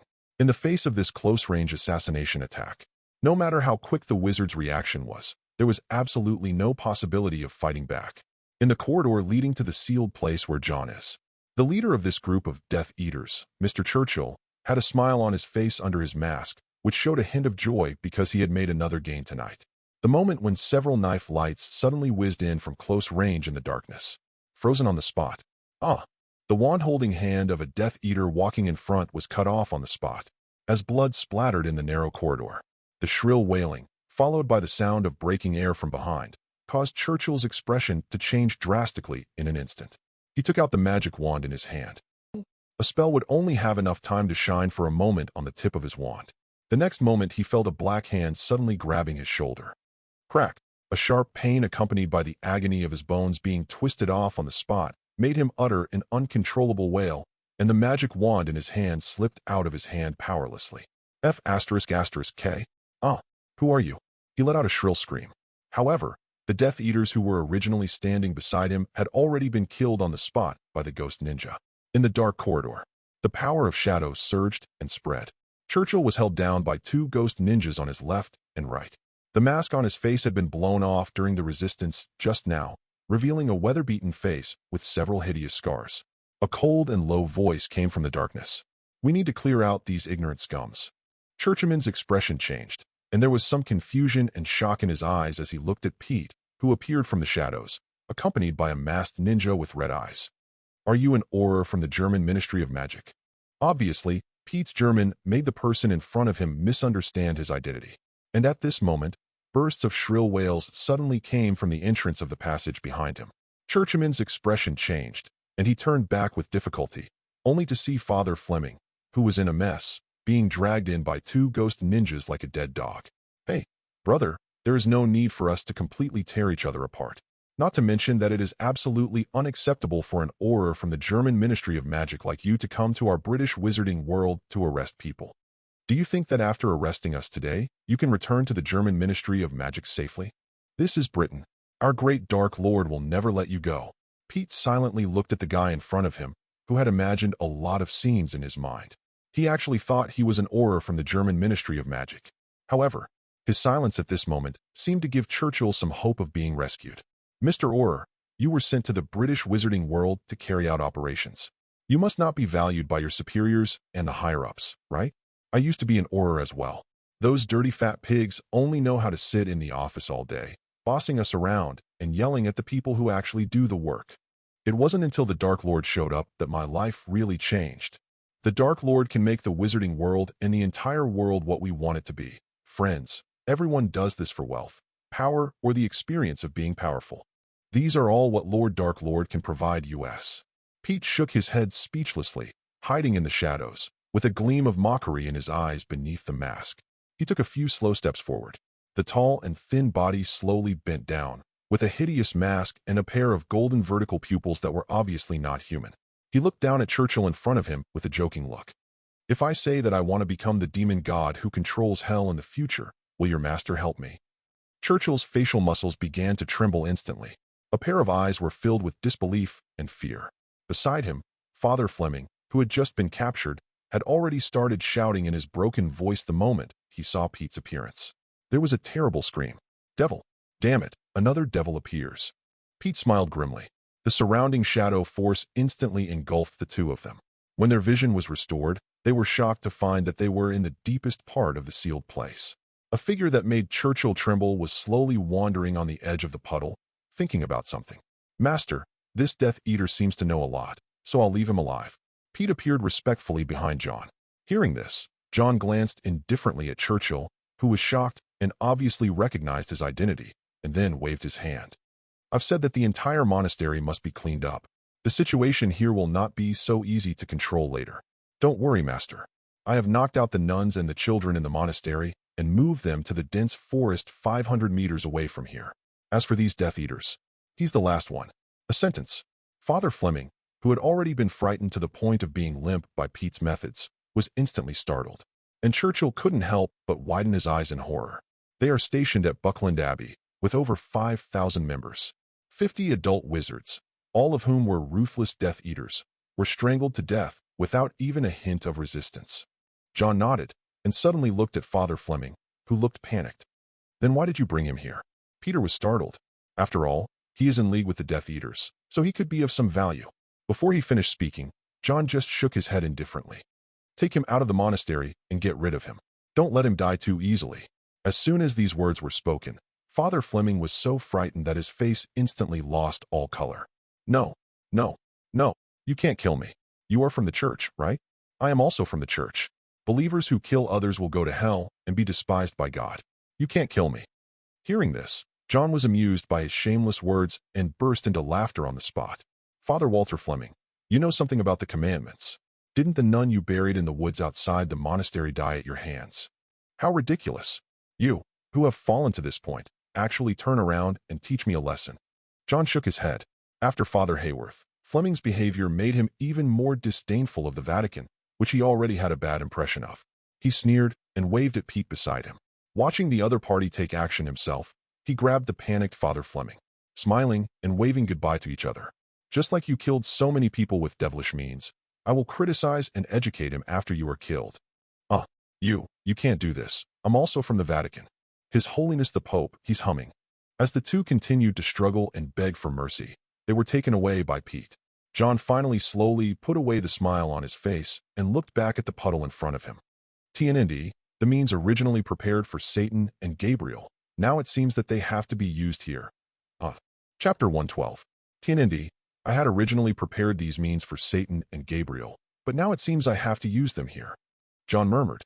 As he spoke, he slowly walked to the golden scepter that was stuck in the ground. A divine light flashed in his hand, and suddenly a plain and simple ring emitting golden holy light appeared. Angel Holy Ring, a special item. After the battle angel of heaven fell, the angel ring was left behind. It has a terrifying sacred power. It is extremely destructive and can also be used to eliminate the demons of hell. This is the only physical item that was opened from the two S-level Exorcist treasure chests that were obtained when the S-level Count Hayworth was captured. When John first saw the introduction of the Angel Holy Ring, he couldn't help but be amazed. The things that come out of the S-level treasure chest are indeed extraordinary. Although the divine power inside is not infinite, the Angel Holy Ring is more like a large-sized divine power battery. But this kind of thing is perfect for use in a scenario like today. Damn, I hope the SSS-level demon seal can be strengthened with this thing temporarily. John murmured to himself that he really had no idea about this matter. After all, he is an SSS-level demon god, and one of the legendary 72 demon gods of Solomon. It is only slightly weaker than existences like Satan and Cecilia. The weakness here can be ignored for any existence in the human world. Once the other party breaks the seal, it will be a disaster for the entire human world. He held the golden scepter in front of him in one hand, while the other hand suddenly emitted golden light. He took out his own artifact, Sword of Divine Judgment. Crack! As the long sword pierced the ground, John took a deep breath, and the divine power in his body, along with the prayer words he murmured, began to spread throughout the dark-sealed land. Spread. In the name of the Lord, I summon the power of light and dispel the shadow of darkness. Under the protection of the Holy See, we build an indestructible wall of seals. Bound to light, imprisoned in holiness, the power of the devil cannot cross this boundary. Let the flame of darkness be extinguished forever in the seal, and let the evil power have nowhere to hide. With a buzzing sound, the golden scepter in John's hand and the divine weapon, Sword of Judgment of the divine realm, suddenly emitted a strong divine light. This majestic holy light was set off by John. John, who was now dressed in the black robe of the visionary, seemed to be covered with golden light. Like a human pope, in the name of the Lord, with the power of faith, strengthen this seal so that it will never break. Make sure the demons cannot break free and darkness cannot see the light of day again. Suddenly, turbulent waves, accompanied by strange and violent shaking puddles, began to splash around. The whispers, like those from evil spirits in hell, came densely and rustlingly into John's ears. All of a sudden, it seemed as if countless sharp claws and fangs began to torture his mind. However, in the face of such resistance, the divine light on John became increasingly intense. The angel holy ring, floating in the air behind him, seemed to be inspired by some power, and the next moment it made a whooshing sound. It flew directly to the place where there were 13 chains above, which were constantly being washed and collided by the water. In the name of the Father, the Son, and the Holy Spirit, use the power of the angel's holy ring to strengthen this sealed chain, so that the demon god will be bound forever and darkness will not be able to break the seal. If you are listening to this, please show your divine power. As John's prayers echoed in the sealed place, the angel holy ring suddenly burst into brilliant golden light, like an angel's wings, slowly spreading out between the 13 chains. Click, click. Along with a crisp sound, the 13 chains seemed to be reinforced by some mysterious force. The chains that were originally shaking violently gradually stabilized, and the low devil's whispers slowly dissipated in the sacred light. The originally turbulent water flow slowly calmed down at this moment. However, the water, which was originally clear, began to change at a speed visible to the naked eye. It gradually turned dark like mud, and a foul smell with an obvious breath of hell began to emerge in the sealed area. The angel holy ring instantly turned into a golden stream of light and went straight into the puddle. Almost at the moment when the angel holy ring came into contact with the black liquid in the puddle, a terrifying and sacred power instantly spread out in all directions, with the puddle as the center. As this power spread, the entire sealed area was instantly covered by a layer of dazzling golden light in all directions. At a glance, it looked like 10 palaces built of gold. No matter how the black liquid struggled, they were unable to break free of the divine power and could only passively endure the baptism of the divine power. Roar! Roar! Angry roars that made John's face turn pale suddenly came from the black water. It was like an evil roar coming from the ancient abyss. Crash! Angel holy ring enters the black water.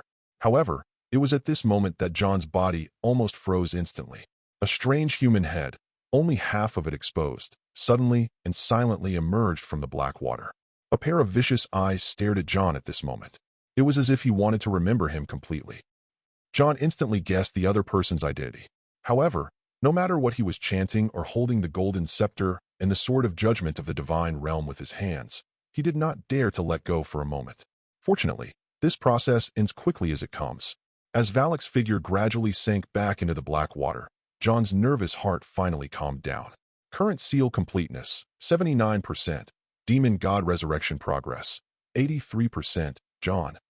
As the ceremony ended, the puddle returned to calm, the 13 chains emitting a faint golden light, and the person imprisoned in the cage, whose body was now stained with a layer of gold. The information in John's mind made his face darken again. F***K? System, what's going on? Why is the resurrection progress accelerated? John couldn't accept it and swore. Bite. The angel ring is of a low level. It is recommended that the host look for a higher level seal, or actively summon the demon Valak and then exorcise and kill him. Kanji. Kill Valak? Bro, are you sure you're not kidding me? Looking at this imperfect solution, John's mood suddenly became extremely bad. No one knew where Voldemort's grandson had retreated to now, and he had secretly begun to recruit a large number of Death Eaters, even coveting the power of the devil. The Vatican is a bunch of good-for-nothings who are incapable of performing proper exorcisms, but they can be seen releasing demons on their own initiative everywhere. Right now, in front of him was a terrifying fellow who was one of the 72 demon gods of Solomon, ready to break the seal and return to the human world at any time. At this moment, John really wanted to find a piece of tofu to hit himself to death. When John came out of Buckland Abbey with a gloomy face, as soon as he reached the edge of the jungle outside the monastery, he saw a row of children who were being nervously protected by the nuns. They became nervous because of his appearance. John ignored these people. He looked at Pete standing aside. Behind him, a group of ghost ninjas were working tirelessly to carry away the bodies of Death Eaters, including the body of Father Fleming. Dig a hole together and throw it in to bury it. Seeing Fleming's miserable appearance, even his eyeballs dug out, John had no sympathy at all. Damn you be ****************. D. This time, King Zhao gets the upper hand. He murmured something. When he saw a nun walking towards him carefully, his hand suddenly flashed with light, and he took out the magic wand that he had hardly used. Obliviate. As an invisible energy emanated from the magic wand in John's hand, it instantly spread to all the people in the monastery. Everyone's eyes suddenly became dazed. John winked at Pete. The latter immediately ordered the ghost ninjas to send all these people back to their beds. When they wake up the next day, they will not even remember what happened today, and Fleming's disappearance will at most make them write a letter to the Vatican to notify them of the changes. But these are not things that John is in the mood to care about at the moment. The next day, when Snape came to the potion room early in the morning as usual, because he had no classes in the morning, but he was surprised to see John, who seemed to be standing by the window looking at the black lake outside all night. Next to him, there was a disheveled figure with his whole body tied up. John's face didn't look good. "Mr. Snape, do you have any stock of Veritaserum?" Chapter 113. John, who is this man? Why did you use Veritaserum on him? Before Snape could speak, an old figure suddenly appeared behind him. Dumbledore looked at Churchill, who was tied to the ground beside John. He immediately sensed that John had been waiting here early in the morning. However, despite the inquiry, it could be seen from Dumbledore's cold eyes. He had roughly guessed the identity of the guy on the ground. John took a deep breath, his eyes showing some complexity and coldness towards Voldemort. "Our Dark Lord is even more dishonest than I thought. We can't let him live happily any longer." Suddenly, hearing that it was about Voldemort, Dumbledore's faces instantly became serious. John didn't need to explain any more and just dragged the man into the pharmacy. Watching them rummaging through the cabinet to find some bottles and jars, Churchill, who had heard the conversation clearly from the beginning, couldn't help but flash a look of panic in his eyes. Woo woo woo. Watching Churchill struggling with the chains, John waited for Snape to get ready, while telling Dumbledore what happened at Buckland Abbey last night. When Dumbledore heard that there was such a horrible seal in Britain, and that Voldemort had colluded with some people in the church in an attempt to control the power of the devil, Dumbledore, who originally thought that John had just encountered a Death Eater, suddenly became serious. "John, how long can you keep that seal safe?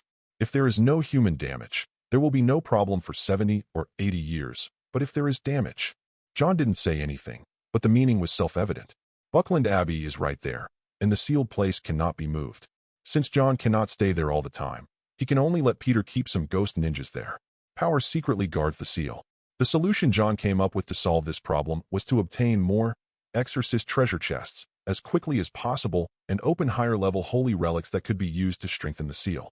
Or deal with all the guys like Voldemort who want to break the seal. Thinking of this, Snape finally took out a bottle of truth serum he had prepared earlier. While John and Dumbledore were prying open Churchill's mouth, Snape also suddenly poured a whole bottle of truth serum into the other person's mouth. It was as if he, as a master of potions, had deliberately forgotten that only 2 or 3 drops of truth serum were enough for it to be effective. 131313. It looked like he was choking badly and coughing continuously.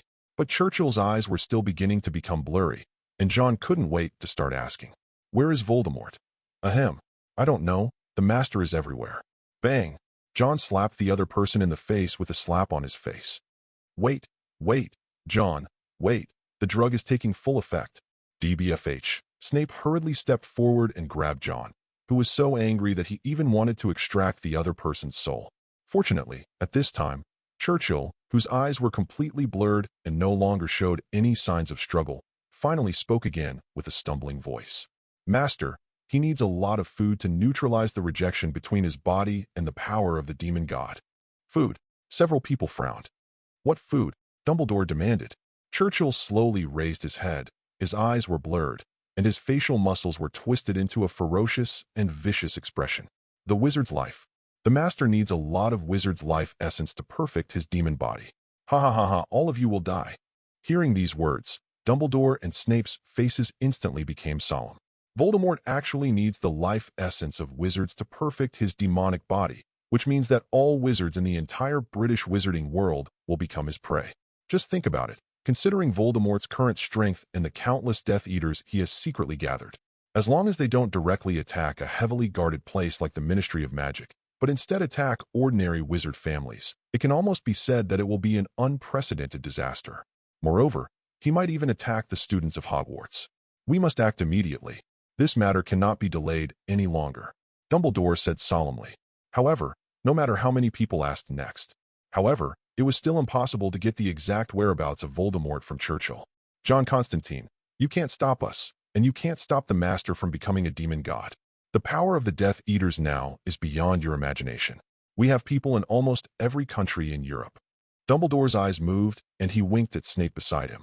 The latter immediately understood and began to change the subject of his inquiry, asking about some information about the Death Eaters and where they live that the other party knew.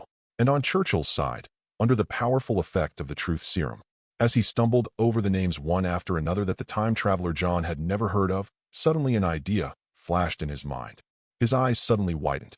Azkaban. He suddenly thought of this place that he had always ignored.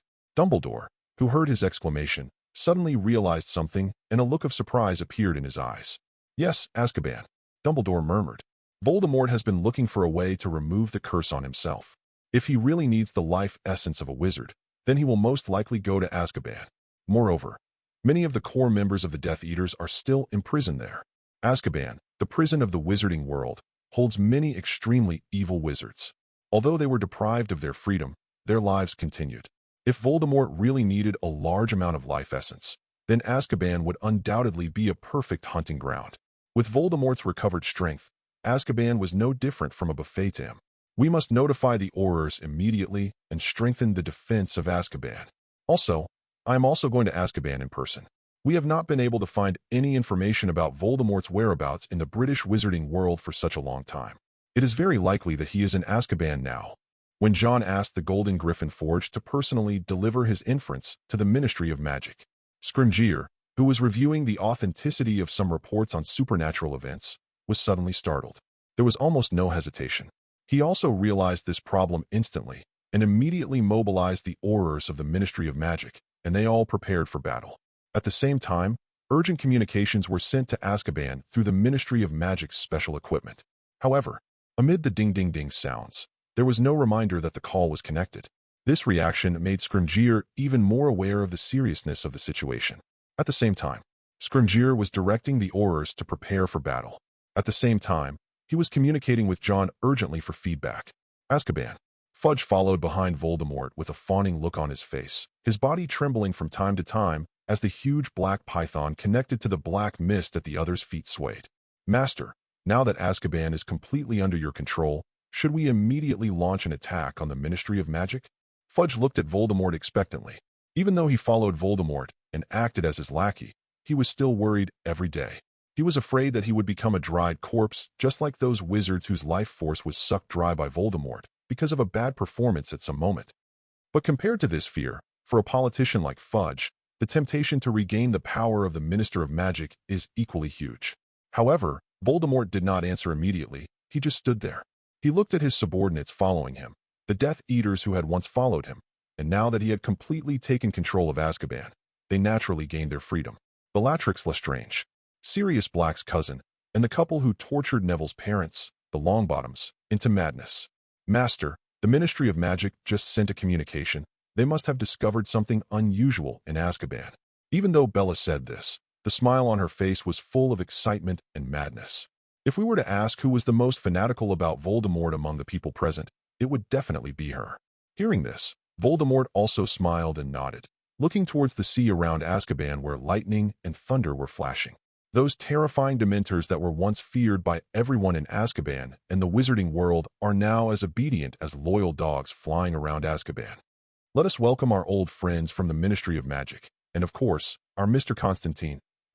Chapter 114. Transmissions were coming in waves with strong sounds of breaking through the air. When Scrimgeour and a group of Aurors from the Ministry of Magic appeared outside Azkaban, they had not yet seen the current situation in Azkaban clearly. A sharp howl, accompanied by gusts of cold air wrapped in the sea breeze, instantly whistled towards everyone present. It's the Dementors. An Auror with excellent eyesight behind Scrimgeour exclaimed. Back off immediately. Scrimgeour also realized that something was wrong and shouted orders immediately. However, the next moment, an even more shrill scream suddenly sounded. It was originally a case of having a plan without any intention, just like waiting for something to happen. When Scrimgeour saw the group of Dementors almost rushing towards his face, it was too late to react. A huge number of Dementors trapped them directly in the middle, and at this moment, a gloomy sneer sounded in their ears. Long time no see, Mr. Scrimgeour. I think I should call you Mr. Minister now. Voldemort slowly walked out of the gate of Azkaban. As the Dementors in front of everyone obediently revealed some gaps, Voldemort's face, which looked enough to scare a child to stop crying, became as cold as a poisonous snake. It was staring at them ferociously like a devil. Scrimgeour's face changed, and he immediately realized that the other party had been prepared for a long time and was waiting for them to fall into the trap. His heart sank, but there was no fear on his face. Instead, he smiled coldly.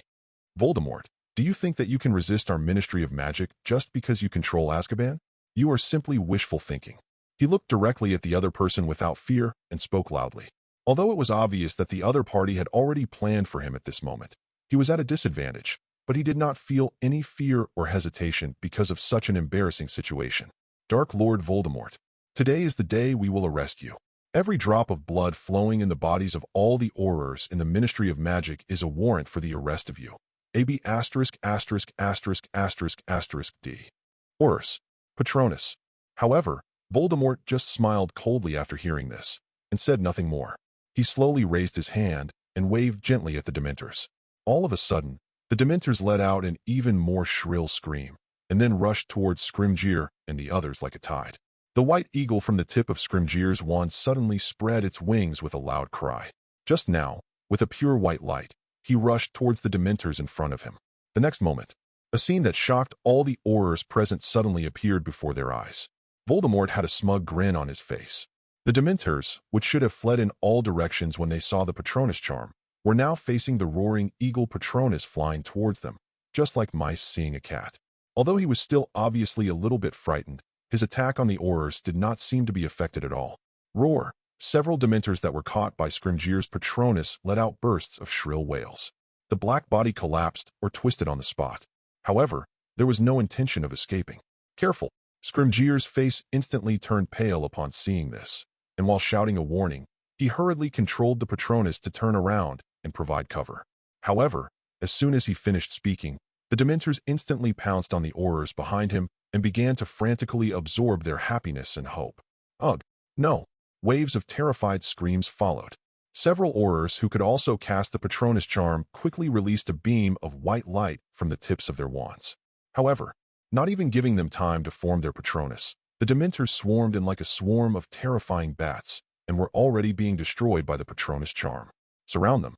Scrimgeour's face changed drastically and he waved his wand, trying to call back the Patronus, but as soon as he turned his head, a Dementor's face that exuded a rotten smell and whose identity could not be seen under the black cloak was already in front of him. It seemed as if the mouth parts could swallow up everything around it, like a polar ice cave. It was as if Scrimgeour's brain was completely frozen in an instant, and the most important things in his life gradually emerged with blurred memories, gradually getting rid of his sense of loss.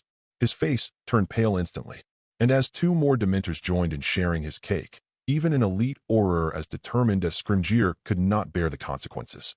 The hand that was originally holding the magic wand finally fell to the ground along with the trembling body. Fell to the side. Although Scrimgeour and others were wizards and had a certain degree of resistance, they were still unable to resist such a large number of Dementors. Soon, they felt their consciousness becoming blurred, and an unprecedented sense of despair surged into their hearts. The smile on Voldemort's face was somewhat perverted.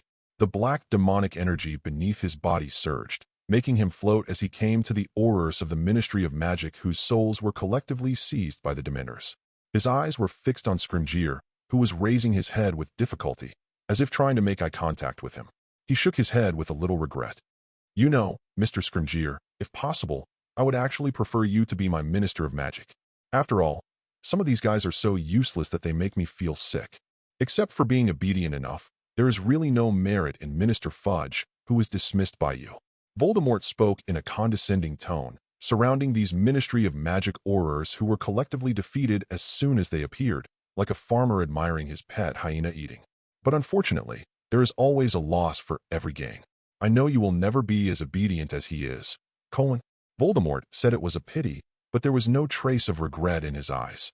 Looking at the other Aurors of the Ministry of Magic except Scrimgeour, some of them had been sucked by the Dementors in just a few breaths. The body instinctively enters a state of rigidity, sluggishness, and confusion. He lay on the ground, twitching wildly as if he had an epileptic seizure. It was obvious that if he continued for a little longer, he would surely die. Then, I will not ask whether your minister will be loyal to me, our Aurors,